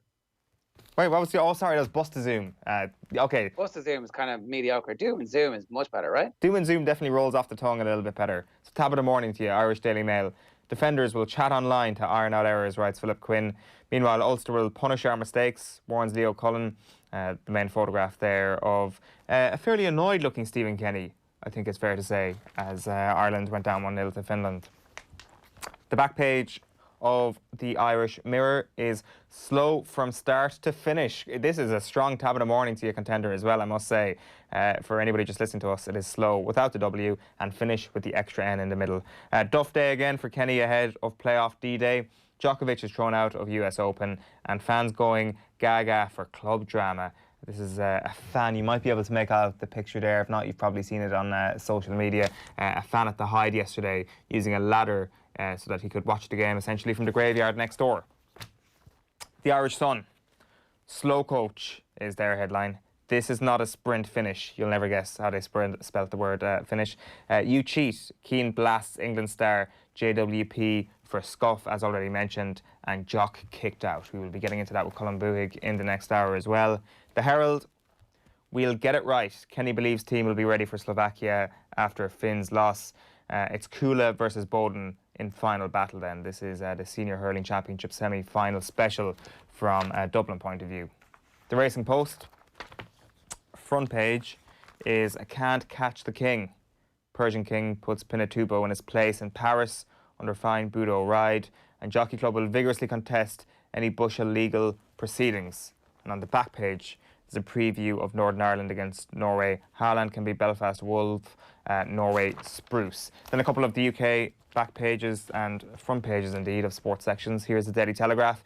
Djokovic is thrown out of US Open. Serb exits for hitting ball in anger that strikes lineswoman. Tarkovsky feels forgotten and aims for talks with Southgate, meanwhile, is their angle on the international football. Djokovic disqualified is the lead in the London Times. World number 1 defaulted from US Open after hitting line judge with ball struck in anger. Butler heroics seal T20 series, and COVID halts to county match are 2 cricket stories there. And cricket is the main photo on the back of the Guardian finally. Brutal Butler hits Australia for 6 in T20 series victory, but tough talking is the main story. Southgate hammers home discipline message to players, and they've also got that story there that a county game was abandoned after a positive COVID result. Gerard, we've had 3 voices, one fairly close to the scene of the crime of the last few Ireland management regimes, and Stephen Ward earlier on. We've had Kenny Cunningham and Gary Breen on with us. Gary Breen, might have preached caution with regards to the appointment of Stephen Kenny a few months ago, but the general theme here is definitely one of patience. This idea that people are getting carried away and calling for the head of Stephen Kenny already, I'm not sure where that's actually coming from. And I think if you're criticising the performance of Ireland over the last 2 games, that doesn't necessarily mean that you are anti-Stephen Kenny or you are anti the direction in which we're travelling. No, I think that's the point that we were making last week, and I don't know if you were fully on board about the whole importance in the long term, but I think if you look historically, we tend to overreact to the specific failures or issues around one international manager with the next one. So I would hope that this is the start of something where we're training coaches in a style where the style of play actually is an amalgamation of all the things that we're good at. And it is absolutely going to take time. I think the point that everybody's made about the players not being fit is let's wait and see what they actually can do when they are fully fit, when they've had a few training sessions, when they've had an opportunity to have some more of those Zoom calls and just have those conversations where the penny drops with exactly what everybody's trying to achieve and do. We surely can't be so naive to think that all of the young players who are coming through are all going to go on and have amazing careers, because that just doesn't happen. Players get injured, they lose form, they don't fulfill their potential, they get rich a little bit too early in some cases, and they don't actually end up having the work ethic to come through it. There's a million different reasons why some of these players, the young players, won't make it. And notwithstanding that, we now have a manager, you would hope, who will be given the opportunity and time to develop some of those players over the next 18 months, 2 years, and then a second campaign after that for the next Euros, so that actually he can put him into practice the lessons that he's learning on an ongoing basis, as opposed to having a hard stop after 2 years and saying, right, that's it, off you go. It's almost as if that's a lesson for sport in general, that, giving people the opportunity to learn and grow on the job is quite important. And I think it's an important little facet here as well that, you look at his backroom team, the likes of Keith Andrews and Damien Duff, and this is very much not just a Stephen Kenny project. There is an excitement about where their coaching careers might go as well. On the young players, you're right to point out that who knows where young players are ever going to end up. But I think that probably helps the cause that there is going to be teething issues at the start here. I'm not sure if I'm all in on this idea that, and I know you pointed out this earlier, that you've got some sort of pre-season mentality or fitness levels going on here, because by and large, the best teams in Europe at the moment are in pre-season. I accept the fact that domestic leagues, like in Finland, have been underway for quite some time, but I don't think that that's your one-stop shop for why Ireland's have fallen flat at times over the last 2 games. But I think you can point to the fact that Adam Idah is just coming into a national team, playing a position that perhaps actually isn't his best position, or at least the best type of forward that he might turn out to be. I think Jason Malumbi needs time. I think Aaron Connolly probably shows an element of rawness in that position. And again, there's an argument to be made that that is not his best position as well. I think those are the factors that we can look at and say, right, there is clear talent here, potentially very, very high ceiling for those 3 players in particular. That is one of the main reasons why a good degree of patience needs to be kept in mind beyond the next 6 months. Look, I agree with you. I think that patience is unbelievably important here. The stuff coming through from our commenters this morning is pretty interesting. People saying that, where's it gone here? Kenny Cunningham giving a great tactical analysis of the Irish team and how they can improve. It's too soon, says Seamus Bannon, to introduce a new style of play. 2 or 3 games out from a massive game against Slovakia. Play to our strengths in that game, then work on our new style of play going forward. I just think that I'm not sure that Stephen Kenny can do what Mick McCarthy did, or what Martin O'Neill did, or what Trapp did, and just have that team be completely defensive and hoop the ball forward and hope that we're going to win with a Shane Duffy header from a corner. Like, I just don't think we can do it. Yeah, it's also a bit of a sea change as well. There hasn't exactly been a seamless transition from one style of play to another. So that's another reason why this might take time. Just one thing to mention, Ger, before we move on from the papers and the stories here, is just the story with Calo Emmett Ogue in Longford. You did a great piece with Mickey Quinn last week that got a huge reaction online. The DRA have ruled in the club's favour after it had initially lost an appeal at the Leinster GEA Hearings Committee. From doing that piece last week, from reading up on it then and doing a good bit of research on it then, is this a surprise? I don't think... I mean, is it the right outcome? Yes. Right. Is it a surprise? I'm not sure. Like, I would have been surprised if some way hadn't been found by somebody to allow the senior team back into the championship. So ultimately this hinged on a €750 fine involving an under-16 game. And as a result, the entire club was being thrown out of all GA activity for 48 weeks, essentially a full year, right? So in whatever justice, whatever scales you're using to see how justice should balance, these were toppling over like a crane in a Category 5 hurricane. It made absolutely no moral sense to throw an entire GAA club and all their volunteers into the wilderness, the county champions with 5 players on the senior inter-county team and all the other teams that they had in the club out over a row about £750 and an under-16 match and whether or not a player had a straight red or 2 yellows. So you know something else was going on here at some level, and ultimately, I don't know if the DRA, like I've never been to a hearing, but I've certainly done enough pieces and I've talked to enough people who are involved. It's like senior counsels, it's barristers, it's intense legal argument at that level to try and prevent clubs from going to the High Court. So it's quasi-judicial. It feels like they don't wear wigs and gowns, but you wouldn't be terribly surprised if a whole team of senior counsel showed up one time in wigs and gowns, just kind of, oh, right, okay, this is serious here.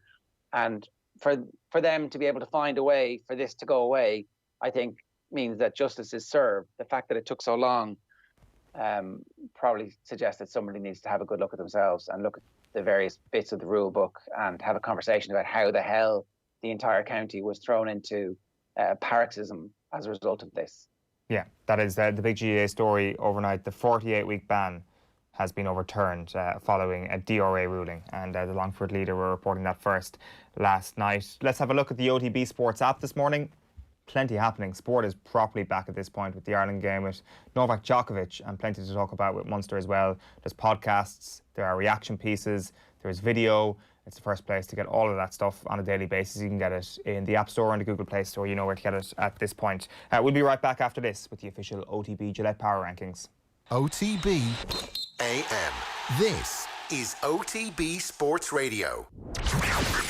The OTB Brief. Everything you need to know about sport every morning. Need to get on top of the day's sports news? Well, the OTB Brief is the only sports update you'll need every morning. With all the breaking stories, post-match reaction. It is a loss, there's no question. We're going to have to adapt as best we can. And the best bits from off the ball, all in a 10-minute podcast. I tried to view the lockdown as I tried to see a silver lining and say this is my opportunity to work on my weaknesses. The OTB Brief. Weekday mornings from 7:20 AM on OTB Sports Radio. Listen on the OTB Sports app.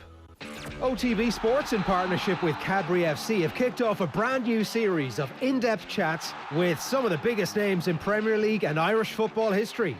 The second of these sees Ian Rice. I love watching great players play. I love watching great games. And Sol Campbell sit down for an in-depth chat, which will be brought to you on OTB social channels and OTB Sports Radio on Thursday, 17th of September. Check out CadburyFC.com for updates on promotions and giveaways. For me, it was a self-imposed pressure. Was I under pressure? No. Yeah, they're under pressure. Everyone's under pressure. OTB AM's Pressure Rankings with Gillette. And the big pressure. Yes, indeed, it is time for the Gillette pressure rankings here on OTB AM. We've got a top 5, an Ireland special this morning. And in a top 5, Ger, we've gone for about 15 different elements here. So whatever comes in at number 5 here is under a degree of pressure that is far less than the rest. And we're going to start things off at number 5 with Stephen Kenny this morning. Yeah. He's under the least pressure of everybody in our view, I think, here. Stephen Kenny's under less pressure than I am at the minute because my entire family are in our broadcasting studios. I broadcast from home. Hello, everybody. Good morning, all.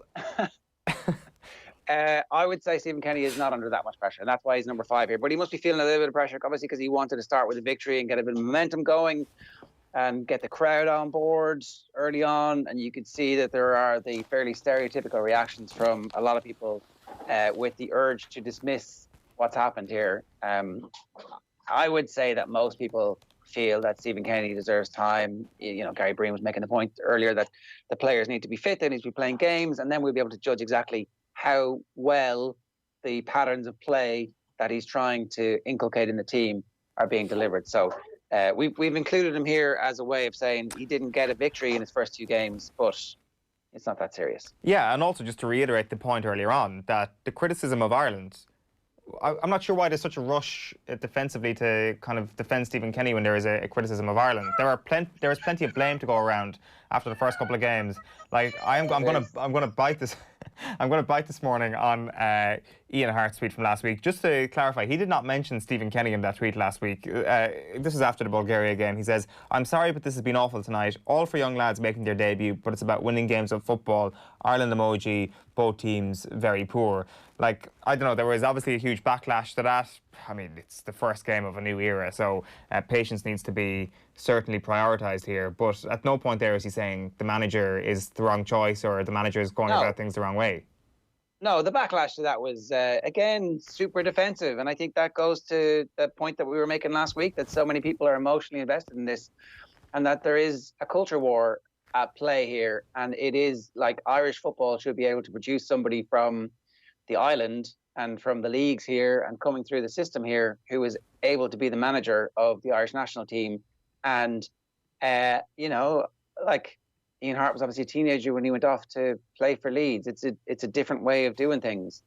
So you could see people very angry about that and very reflexively defensive about it. And I understand that because they want Stephen Kenny to work. But equally, like when the team doesn't play well, that doesn't mean he gets a free pass. Yeah.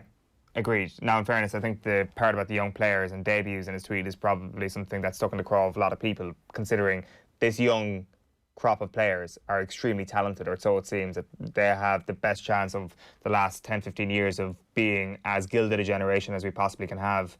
Next up at number 4, Darren Randolph. Why is he under pressure? Darren Randolph's just going to be under a lot of pressure in these games, like actually having to make saves and be aware of what's going on, because that's a new style of play.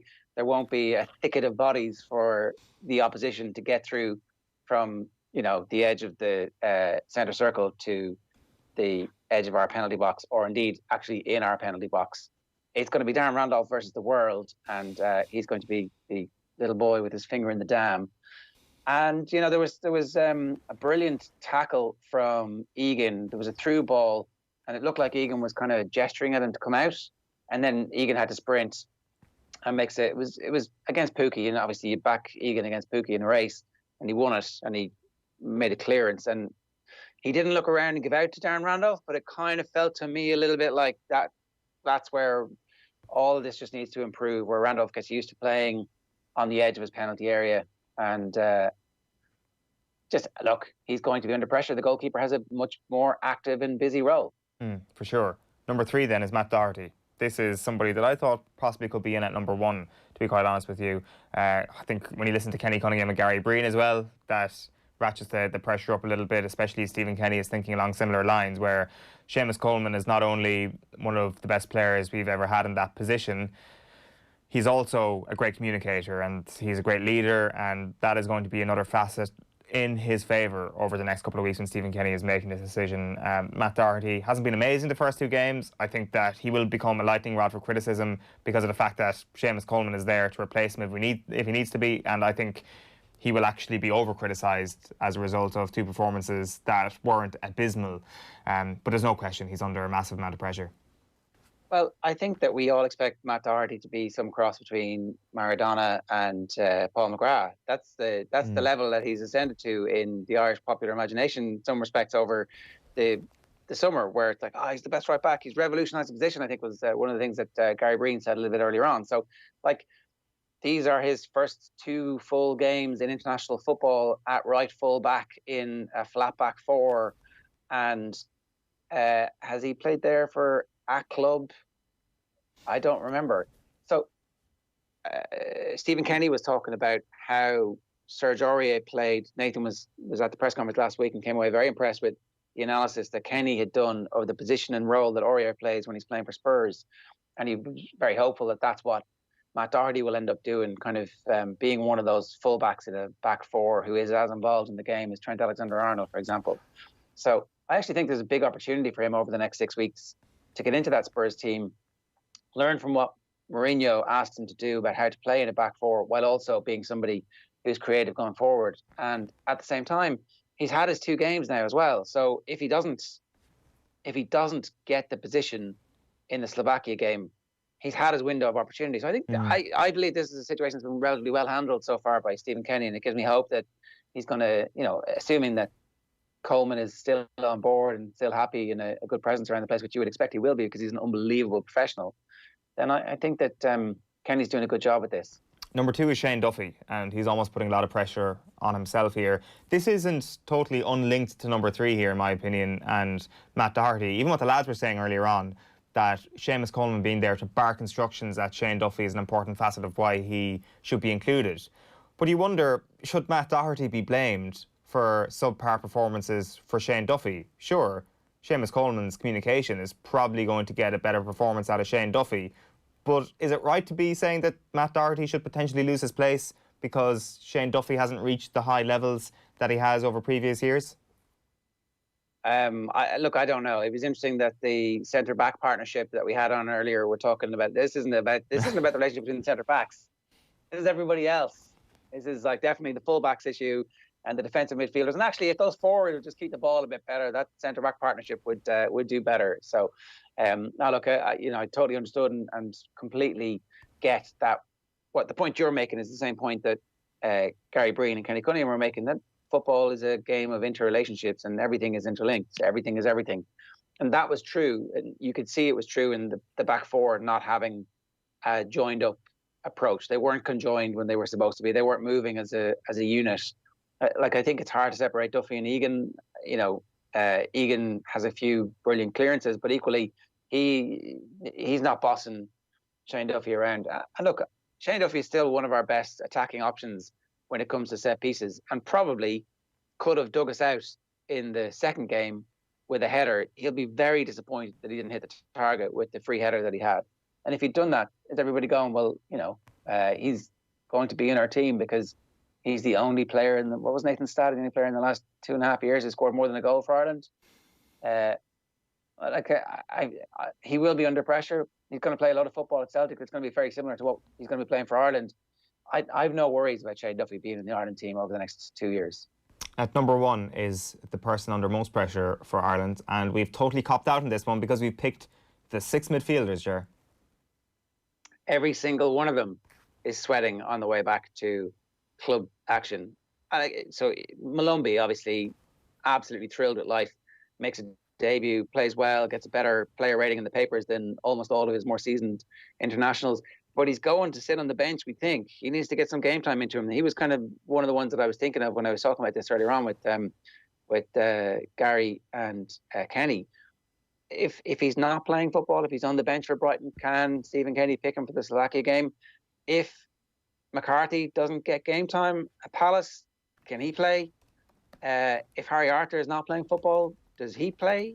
Who do you pick in those midfield roles from the next game? The fact that he changed from 3 to 3 means that he wants to see everybody. He wants to see Robbie Brady play, and he wants to see, I would say, particularly Jeff Hendrick play. And I kind of feel like the games that everybody plays between now and Slovakia will dictate who gets picked for that game. Because bear in mind, that's the biggest game of these three, and there'll be no messing around. There'll be no, I'm giving somebody some game time here to see what he's like. I think McGoldrick is going to start, for example. I don't think Adamida is going to start. And I think his favoured midfield trio, we'll get a big insight into what Stephen Kenny actually wants his team to be when those three play and get picked. So at number 5, it has been Stephen Kenny. At number 4 is Darren Randolph. At number 3 is Matt Doherty. At number 2 is Shane Duffy. And at number 1 are the 6 midfielders that started for the Republic of Ireland over their first 2 games in the Stephen Kenny era. Those are your Gillette pressure rankings. OTB AM's pressure rankings with Gillette. All right, time to turn our attention to the weekend's rugby. We have the Pro 14 finalists lined up. It is going to be Leinster against Ulster this weekend. Alan Quinlan, good morning. Morning, lads. How are you? We will start with one of the losers from the weekend, though. Let's get your Munster hat in your head straight away. Where does Friday night rank in terms of the biggest Munster disappointments in recent seasons? It's right up there, Owen. I think it's probably the manner of the defeat and the frustration of the mistakes and the approach, really. I suppose the conditions beforehand probably didn't help the way Munster were going to play. I thought in the first game, they showed a lot of ambition. They passed the ball far more. They tried to run and be more expansive. And when you lose a game, it looks way worse. And unfortunately, their set piece, their line-out let them down. And a lot of areas of the game just were quite frustrating to watch. The players will know that themselves. And a lot of people online, Munster fans, were very, very disappointed. And they probably ranked this one right up there because there was a fair bit of optimism and hope that maybe they could close that gap on a fantastic Leinster side. The fact of the matter is, Alan, that Munster did not play anywhere close to the level of the ability of the players that they have on the pitch. This is a fairly gilded squad. This is a strong backline. I mean, the additions they have made have been outstanding, and they should be outstanding. That is probably the biggest frustration, I'd imagine, from a Munster perspective, that they were nowhere near the level that they should be collectively. Yeah, I think when you go off the field and you're well beaten, Leinster probably could have won the game by more. They didn't have clear-cut chances, Leinster, but they were the dominant side and they managed the game so well, the tempo of the game. And I suppose the kicks from JJ Hanrahan didn't help in the second half. But every time Munster got into a good area, they made a mistake or Leinster defended very, very well. And that shows the difference between the two sides. And, the players will be very frustrated. I think they looked lethargic. They looked slow, cumbersome at times. And it's a hard one for them to swallow. And for the Munster fans, you look at the different approach. And I know there's probably a mitigating factor in the greasy conditions. Munster kicked the ball 28 times. Leinster kicked it 25 times.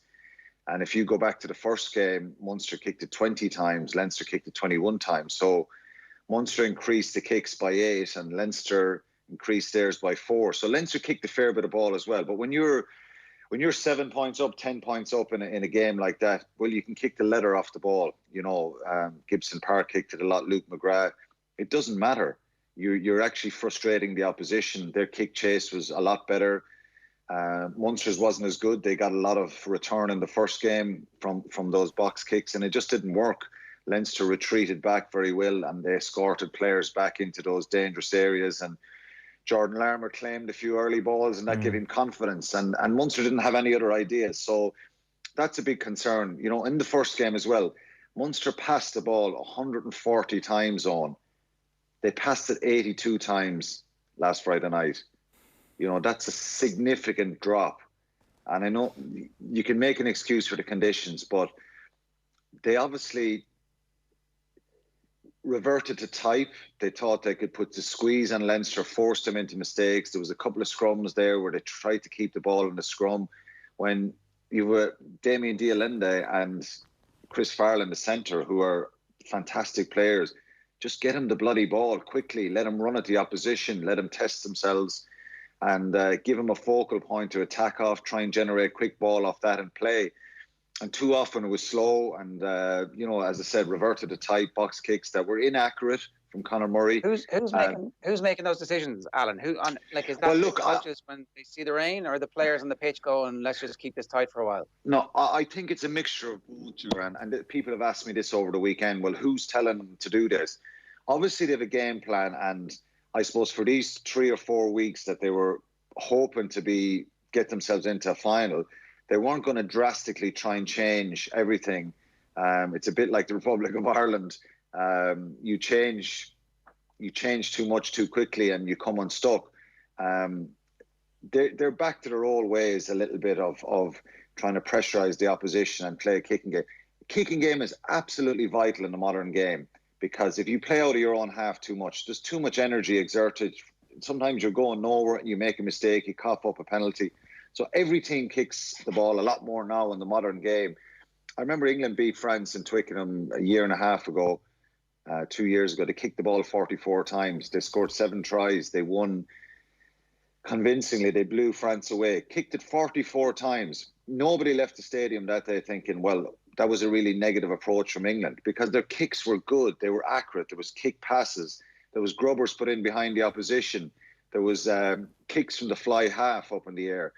Munster just keep kicking off Conor Murray, and everybody knows they're going to do this. The opposition know they're going to do it, and if they catch the ball, defend it well, retreat the way they did the other night, and executed the catch well, you just feel Munster don't have an answer, and on the field leadership is an issue.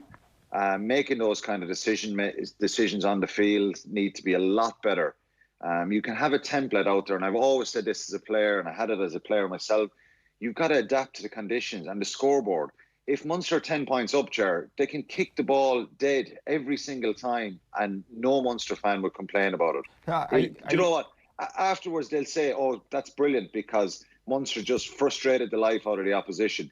But you're kicking the ball away when you're 10 points down. Johnny Sexton gets a penalty at 67 minutes, and I think there was 2 or 3 rucks that were possibly, they were relatively quick. Munster could have played off him. It was trying to throw caution to the wind there. The players got to take ownership of that and just play.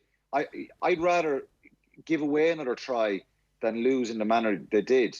Now, it's easy for me to say, but I think, it's incredibly frustrating to watch this time after time after time. Being close in matches and being, having an approach like that is fine. But you've got to get results, and if you win the game, it doesn't matter. But when you lose the game, you look at it. You look at the Munster pack last Friday night. They gained 17 metres. 8 forwards who started gained 17 metres. Leinster gained 103 for their forwards. Now, Caelan Doris had 52 of those metres and 14 carries. But, for a pack of forwards to gain 17 metres, they're running into brick walls. Now, some of that is down to brilliant Leinster defence, aggression, chop tackles. Will Connors was really good at that, of course, and that's why he was picked. But no other leadership on the field, and no other or kind of control or decisions to, you've got Andrew Conway and Keith Earls in the wings. Yeah, does Johan van Graan not need to take some of the blame here as well, Alan? If we're talking about the players needing to take responsibility, and we're wondering where the decision-making is coming from off the field, surely the head coach that's been there for 3 years, and Munster are still arriving at a place where they're giving off the impression that they don't have a single attacking plan outside of Conor Murray box kicking repetitively, surely a lot of that blame has to rest with the coaching team, in fairness, and particularly with the head coach. Well, they do have an attacking plan, and you saw it in the first game, the way they played. I thought their approach in that first Leinster game was brilliant. And I give you one prime example. The first try that Andrew Conway scored in that match, Munster were picking and jamming at the line. Normally, they just keep doing that until they get the score, or else they turn it over or knock it on. But they identified the opportunity to move it quickly and look for the space. So I think their approach and their ambition to change is definitely there. Of course, Johan van Graan has got to take ownership of that, because when you lose these games and you lose them in that manner, he's got to take control of that and take responsibility. So is Stephen Larkham. Where was Stephen Larkham's imprint in that? If I was the backs coach and I had Dialinde, Farrell, Conway and Earls, I'd be trying to put pressure on the forwards coach or the forwards pack to deliver me good ball. I want my back line to get the ball in the hands, get some space on it. Too often, it's particularly the other night, the ball was coming out way too slow. No matter who you have in the centres or who you have, you have no time and space, and you got to get the ball in Dialinde's hands earlier. You got to give him a little bit of space. Chris Farrell, And they showed that in the first game. They showed they could do it. So I think the players, in a sense, of course, if Munster score and they're the ones ahead, like I said, you can kick the ball all day long. But their kick chase wasn't good enough. Their accuracy wasn't good enough. And they've got to change that in the field, particularly when you're 10 points down. You've got to say, right, let's do something different. Let's just throw caution to the wind. Let's try and offload the ball. Let's just throw the ball wide. And they don't seem to be able to make those kind of decisions on the field. So leadership and vision of space is a problem. And too many players not making carries, not fronting up. Like I said, 17 metres for the forward pack. They've got to take ownership of that this morning, or when they look back in the video and say, well, where are the carries? Where are the hard yards? I'm not talking about metres gained, because sometimes you don't make metres, but you just have to carry and exhaust the opposition, make them tackle and keep hammering away, and eventually there'll be a little bit of space, there'll be time to move it. But the control then from the 9 and 10, Conor Murray and JJ Hanrahan, wasn't great, and you know, they're probably your big key decision makers on the field who make those decisions. But like I said, 10 points down, Conor Murray kicked the ball back into a ruck at one stage where slowed the whole game down to box kick again. It's very, very difficult at times to play, and you're playing against such a good Leinster side who are incredibly abrasive. They were the ones who probably flipped it, the aggression stakes right over from the first game, where they were the ones who were really frustrated, Munster. And in fairness, you know, this is probably harder to watch because the Munster players, are they good enough? Some of them, are they good enough? That's the reality. You've got to ask that question. They've got to ask it themselves. But their effort levels, their endeavour and their commitment was second to none. You know, they scrambled back so many times. Which players are we talking here that aren't good enough? Well, if you look at the players who are not, Munster don't have enough internationals on. So if you want to win Pro 14s and beat Leinster and win European Cups, you've got to get more guys in the international team. You can name them yourself. Munster have probably 4 or 5 that are involved with the international squad. You know, the other players there's a vast amount of them who are not, you know. So Munster have got to bring in young players. I think the front row didn't play well. Tadhg Byrne had a few moments. Billy Holland.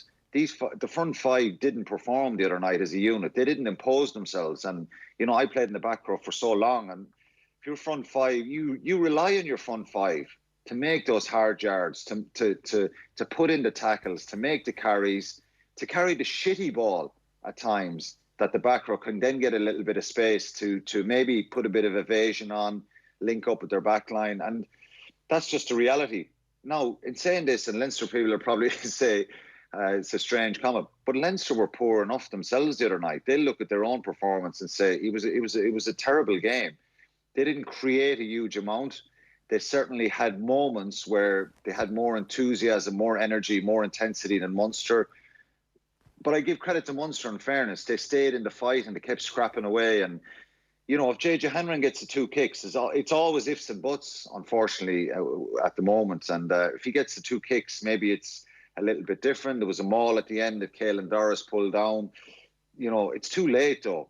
Munster have to look at themselves here, and the players have to take responsibility, and the coaches as well. So there's probably time for a little bit of change where some of the young players have to come in and be given the opportunity in the Pro 14. But Leinster were brilliant. We can't take away that. I didn't want to come on here this morning focusing on Munster's faults. I know that's probably more of a story, but I just think you got to give Leinster massive credit for their ability to be composed, to frustrate the opposition themselves. They can dog it out any which way, Leinster as well. You know, Munster's accuracy, if it was a little bit better, if it's a 1-score game in the last 10 minutes, well then, you know, you can up the ante and you can up the pace of the game and you can have a real crack. But the 2 scores, they just look deflated. And, you know, that lack of leadership on the field and control needs to be a lot better. And, you know, look, there is some good young players. I've said this a few times, and they probably need to be introduced now and given their opportunity for the start of the Pro 14. The trouble with new players is that if you're a coaching ticket where you feel that there's a bit of pressure on you, which I'm sure Johan van Graan will feel, then you're unlikely to introduce new young players because you'll feel like you need to win games. And you end up in this kind of trap scenario where you end up picking the out lads because you know that they're going to get you to a certain level and you hope that the young lads are going to come through, but ultimately the young lads don't get enough experience to actually win these big games eventually. So I don't know if he does bravely pick a new team at the start of the new Pro 14 season, that'll be great, and maybe the internationals will help with that. Can we talk a bit about the decision making then? Because obviously the 8 has to carry a lot of responsibility for that because it's a key position. 9, as you've said, but 10, is JJ Hanrahan up to it at this level at the moment? Like it looks like he had a big opportunity here to make the claim and the position his own for the next 6 months, and he's just not quite at the level that he needs to be. No, I think just quickly on the changes that need to be made. Part of their plan, Munster, for this block, and it's understandable, was because they didn't have all the academy players in with them. You know, they were in 2 kind of separate bubbles. There was a couple of weeks ago where the COVID cases, there was a suspected COVID case. A lot of the academy guys were kind of ruled away and pushed away and kept in their own bubbles. So the likes of John Hodnett, Jack O'Sullivan, you know, Thomas Ahern, Kenyon Knox, Liam Coombs, Gavin Coombs, all these guys, you know, they will come into the side. And won't be Johan van Graan panic making changes for the sake of it. These guys were going to be transitioned in anyway. A lot of them had injuries and for different reasons. So they will get their opportunities. And that's why, you know, Munster, I'd be enthusiastic when these guys come in. And there's still a lot of good players there. And there's a lot of guys who can perform at that level. I'm not writing off players. But I just think when you come to semi-finals and finals, you need that extra quality. You need that depth. And that's something that, you know, unfortunately, talking about JJ, it looks bad for him. The performance wasn't good. The missed kicks, the control, the kicking game, the direction, and it comes from your 10, you know. And it's been a problem for Munster. You know, Carberry's injury is someone said to me last week that Joey Carberry's injury is bigger than Snyman's injury, and I think it is. You know, Dave Kilcoyne is missing and Klein as well, that give him an extra bit of strength. Leinster had their own injuries for sure. Tyke Furlong, James Ryan, Dan Levy. There's probably a few more as well, but they have far more depth. Munster were badly hit with those injuries, but the depth in the 10 slot is a problem. And, you know, JJ didn't play well and he made mistakes and he made errors and missed those vital kicks. And they're the ones you got to nail in the big games, and he's got to take ownership for that. So, you know, you've got to see Jack Crowley, Ben Healy, Jake Flannery. There's 3 really good, young, promising players there. They've got to get some game time and give them a chance at it, and hope Carberry transitions back into the side as well. But I think that obviously the 10, when you miss kicks, is going to be a subject for conversation. But the fact that Ian Madigan comes along 24 hours later and nails a match winner, it's like maybe Munster should have gone for Madigan, and it would have been a good idea to add into the squad, considering he was available and so readily available over the last while. Maybe that's a stupid thing to be pointing out because, you know, maybe he wasn't going to go there and maybe they weren't even in for him. But like, until you find the solution at 10, you're always looking for a 10. Yeah, and the JJ's kicked really well this year, and he's probably looked more composed in some performances this year and been pretty consistent. But it's the big games. It's the round 6s away to Racing. It's you know, semi-finals, finals over the years. They're the games you need. Big temperaments, composure, a real steel about you, and. Unfortunately for JJ, you know, he just did. It wasn't his night the other night, and it's an issue for him, and it's an issue for Munster. So it's hard to single out one guy. I think, you know, he's playing behind a pack as well that are not imposing themselves. So he can argue that point out. But the kicks, they can happen anyone, you know. But they're just significant moments, and he's a confidence player, and he looks like he drains of that confidence in some of these big moments, and unfortunately he's got to take ownership of that as well, and Munster have as well. But aside from whether JJ played well or not, you know, he's 31, he's been around a long time. They've got to bring in these young out halves now. I think that, you know, Jack Crowley for me, Healy and Flannery are really, really exciting young players. John Hodnett is a really, really exciting player. Jack O'Sullivan, Gavin Coombs, Thomas Ahern, I spoke about him a few weeks ago. they've got to find a way now to bring these players in and give them opportunities, and hopefully that will happen. But ultimately, at the end of the day, to beat Leinster, I said this last week, you've got to have a 9.5 out of 10.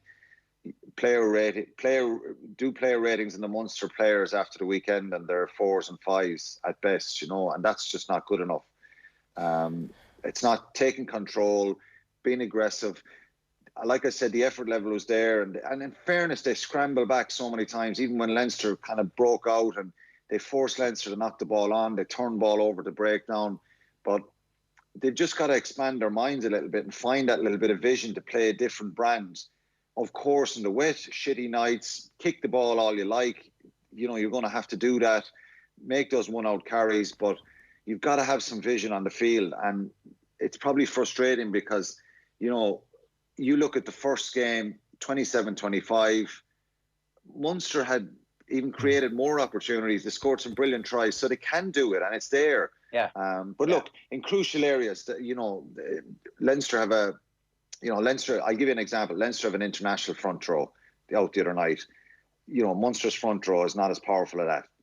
They've got to impose themselves. They've got to make those big carries, and sometimes it's down to a bit of quality as well. And Leinster had that, and they have it in loads of it. So it's not a major one, but going right back to what you asked me to start, this one is right up there with probably the most disappointing loss. Just on Ian Madigan, he's been mentioned there a moment ago. How impressed, if you're contrasting that Munster performance with that Ulster performance, with how well able Ulster were to get the job done on Saturday night, the stones shown by Ian Madigan to get the job done for them, and how he might work his way into contention in the starting 15 this weekend. But as a wider point, Alan, how impressed are you by the way Ulster executed on Saturday night? Very impressed, because I was critical of them, particularly in that opening game against Connacht. Connacht should have won that game by more. Ulster were really poor. They were quite poor against Leinster as well, a second-string Leinster side. So I just thought it was going to be difficult for them going over there to try and turn it on and get a result against Edinburgh. Edinburgh have a lot of internationals on their side.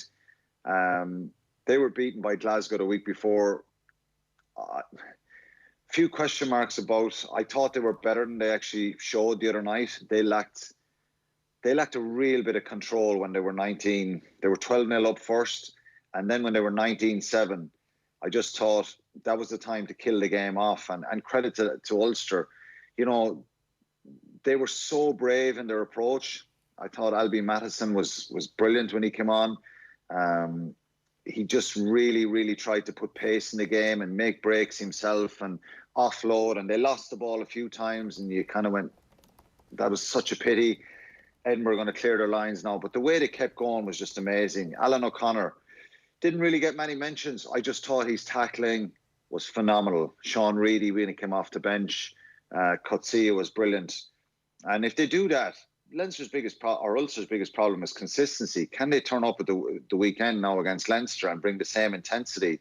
It was a poor first half, but that response from Ulster showed incredible character. And they're the kind of games we've seen Ulster have some of those games in the last number of years, but then they go back to kind of drab performances at times. And Madigan showed real balls, not just to get the penalty at the end, but to get the conversion from John Andrews' try was a great strike. The penalty at the end, funnily enough, you might sound strange, but it's a free shot. It's not to win the game. If he misses, they lose. They're the ones. It's a free shot. But, he is a big game player. He loves that bit of pressure. And that's what we're talking about, JJ Hanrahan. That pressure seems to get to him, whereas someone like Madigan revels in that pressure. And that's a mindset thing, that's where you become really strong. And I just felt, and I'm sure many people felt, I felt he was going to get it. He's just the kind of fellow who has that bit of swagger. And I felt he was going to get the kick, and it was brilliantly executed. Massive win for Ulster, because they've been poor in the last few weeks, and they're in a final now. They have the bragging rights. They have a chance to have a go at Leinster, and we saw from that European game last year that they caused Leinster a few problems, but it's a massive lift for them because they can take a lot out of this last couple of weeks now, and those bad performances are forgotten about. Whereas, Munster, a really good performance against Ulster, good win against Connacht, and then you finish in that negative. So it can change very, very quickly, And Ulster, I thought they were fantastic. The last 20, 25 minutes, they were brilliant. And they played with a real ambition and bravery. And that's what you want to see. And that's what I was trying to say about the Munster stuff. Just throw caution to the wind. And they had a real go. And the Rob Little try was fantastic score. So they were brilliant and they deserved to be there. It's amazing as well when you talk about the pressure that gets to certain people, and sometimes we big up this idea that certain players have been written off in the build-up to a game, but there was a lot of pressure put on the likes of Jordan Larmour in a Leinster jersey going into last week. There was questions about whether or not Rob Kearney would start in front of Jordan Larmour, and of course that would naturally raise the question of, do we continue with Larmour as Ireland's 15, considering it seemed to have gone so well before lockdown? He answered pretty much all those questions in the first few minutes on Saturday night or on Friday night. And that just really shows, again, if you're talking about the balls that Ian Madigan showed, what Jordan Larmour showed in responding to that criticism very, very well on Friday night is something else. Yeah, and when you're under pressure for a previous game, whether it be missing tackles, missing kicks, not finishing opportunities, if you start well the next game, that just all drifts away because you get a huge boost, a surge of confidence from that. And Larmour got that the other night. But you look back at those kicks on and the chase wasn't as good. There's no way the same kind of contest. The accuracy wasn't as good.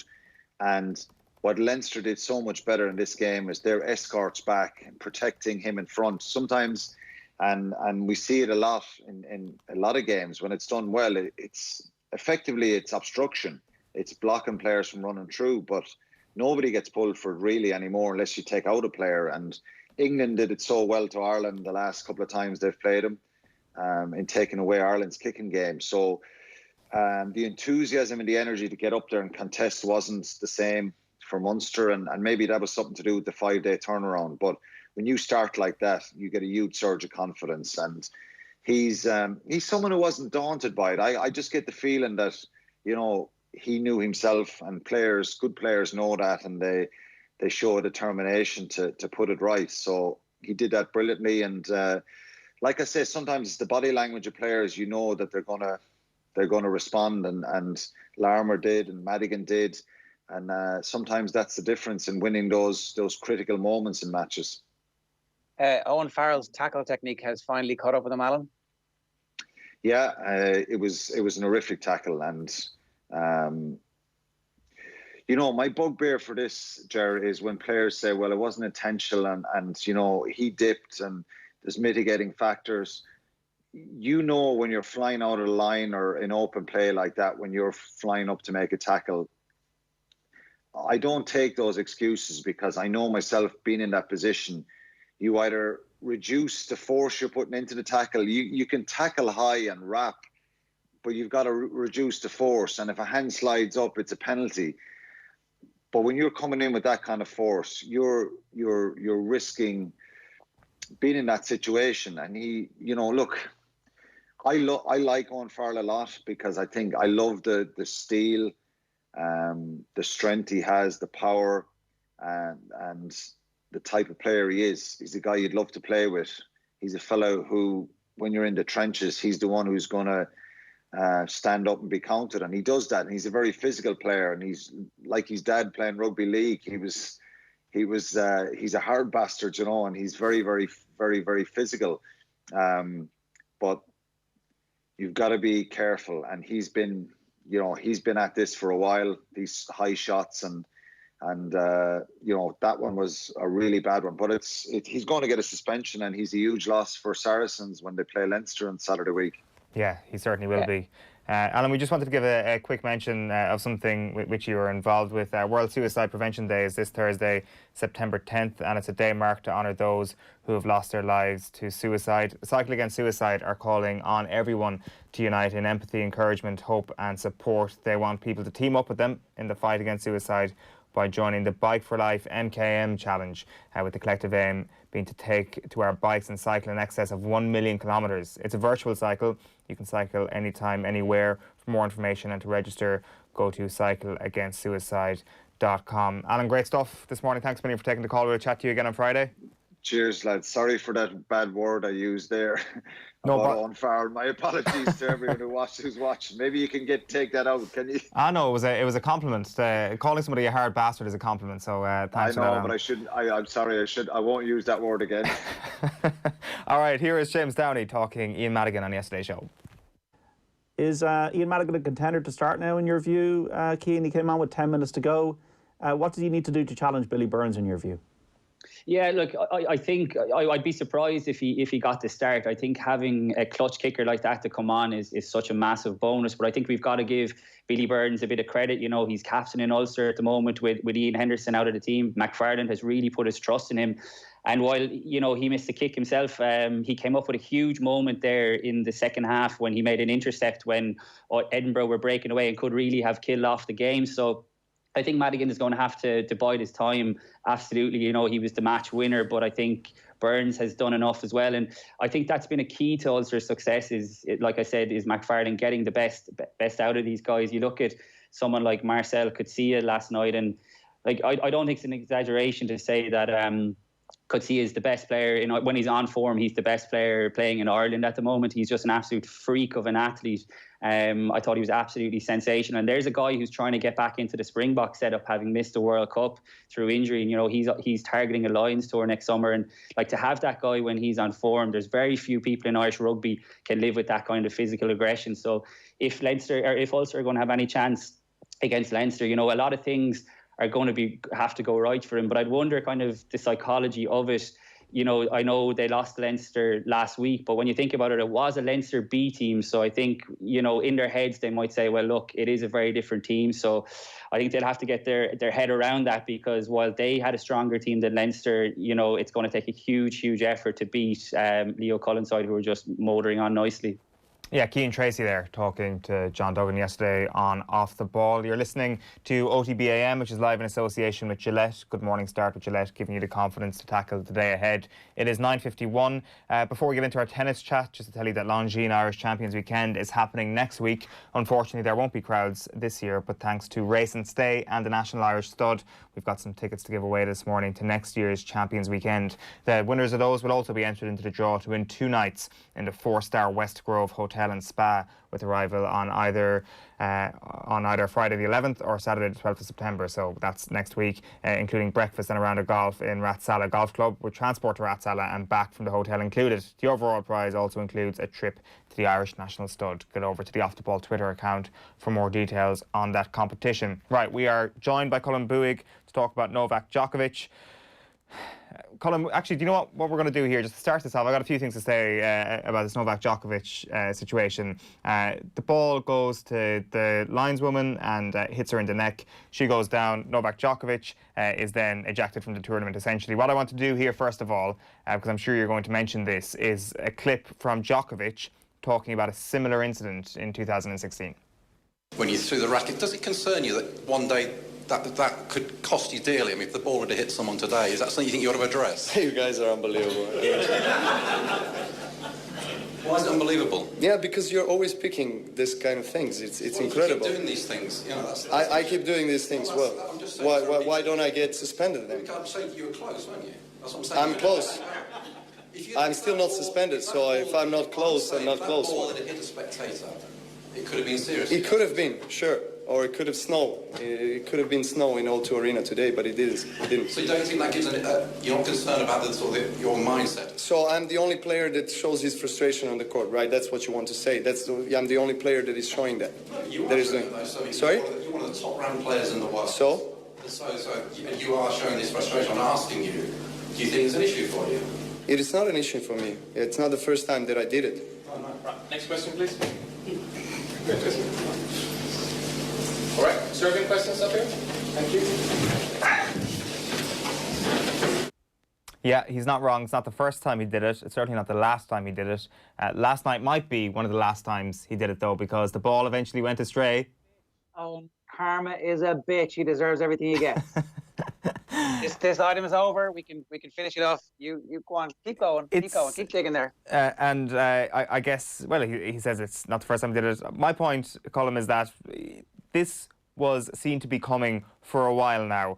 First of all, let's just set the scene on what you think of the whole incident last night, Colm. It was coming.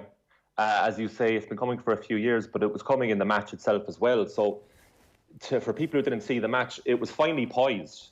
So Djokovic's opponent, Pablo Carreño Busta, was playing really well. He's a former semi-finalist at the US Open.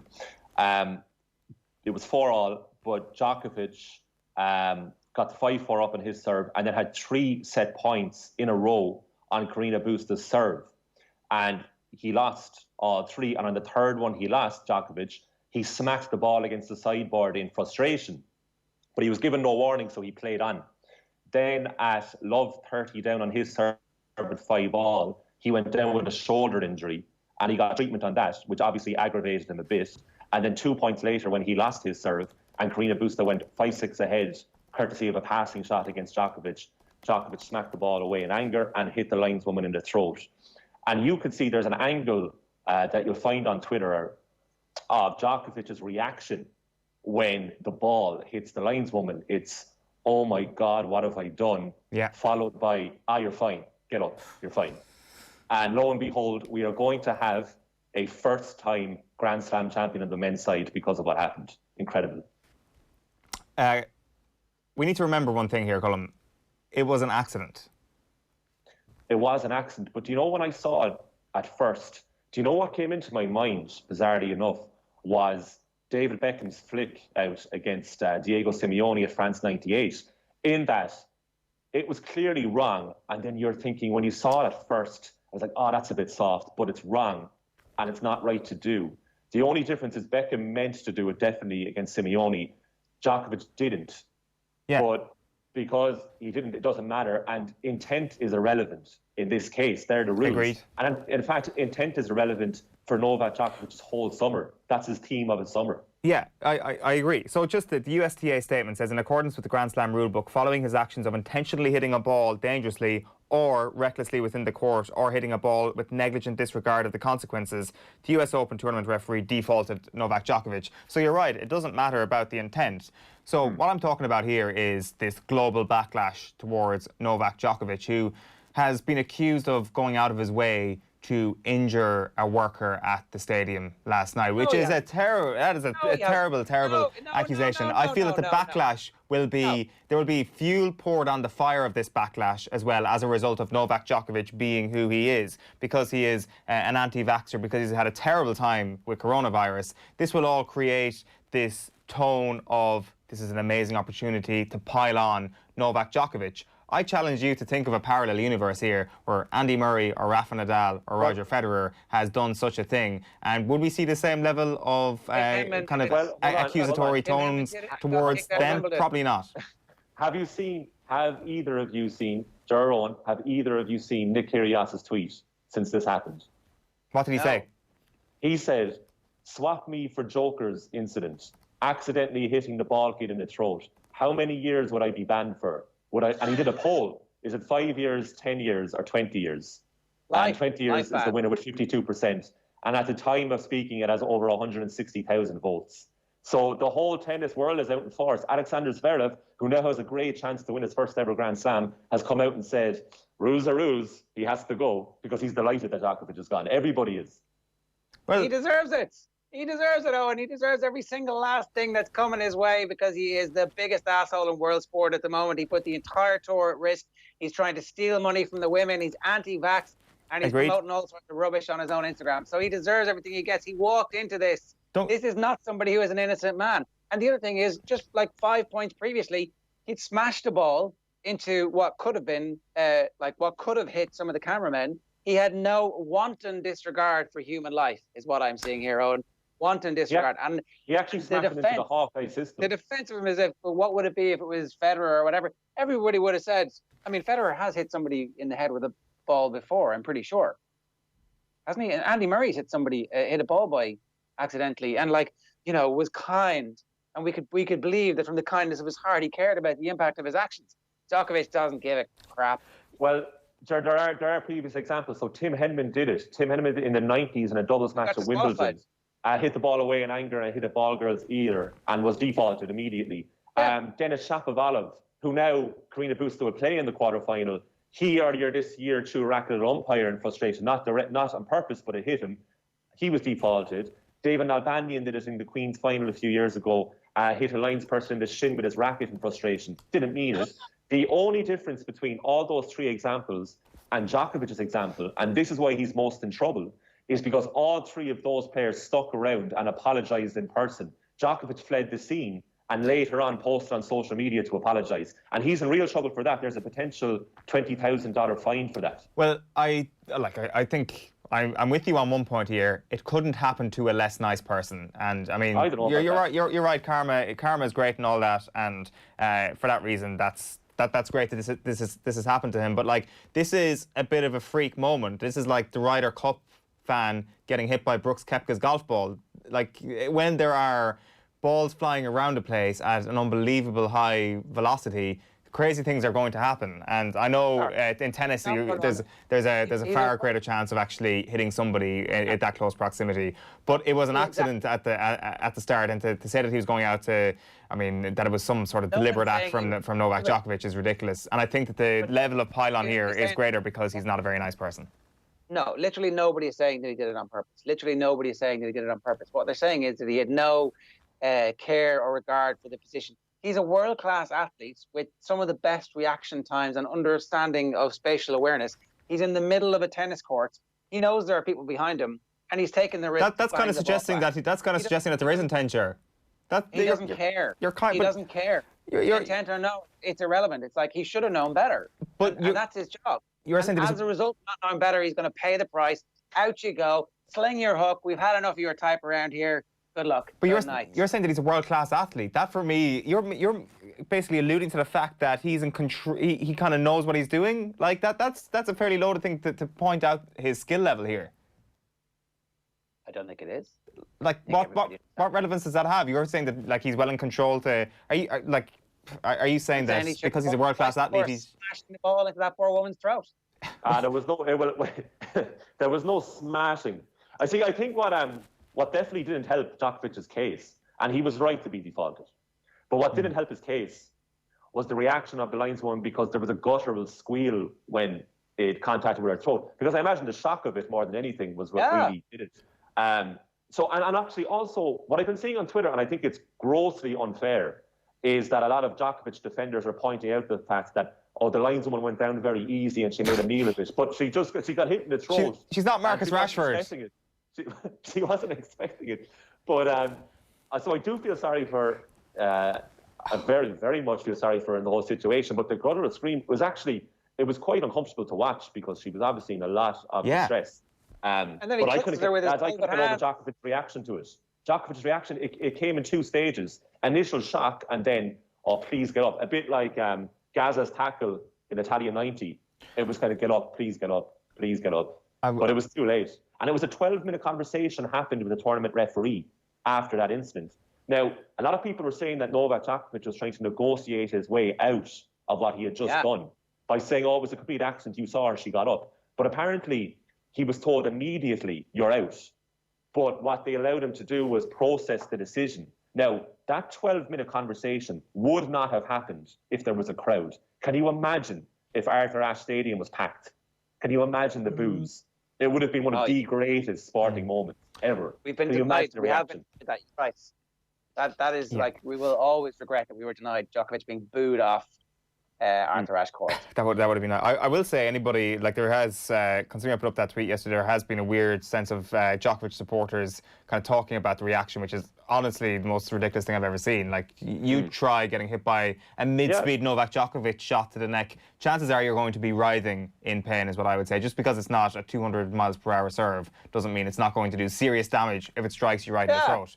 But anyway, Colin, we were gonna chat about Slovakia, but we've got a full month to do that, and we'll get your 11 another time. Thanks for popping on this morning. That is it. That is our lot this morning on OTB AM. If you've if you're just joining us for the Djokovic chat, you have missed a lot of football. We've done Stephen Ward, Kenny Cunningham, Gary Breen, and then on the rugby we had Alan Quinlan chatting about Munster, Leinster on Friday, and Ian Madigan and Ulster on Saturday. OTB AM has been live in association with Gillette. Good morning. Start with Gillette, giving you the confidence to tackle the day ahead. If you don't have the OTB Sports app already, you can go get it now. Just search OTB Sports in your app store. We're back on air and online from 7 o'clock this evening as ever, and on the radio. OTB AM is back live from 7:30 tomorrow morning. We'll chat to you then. Bye-bye for now. OTB AM. With Gillette, we don't just play the game, we change it. Gillette, made of what matters.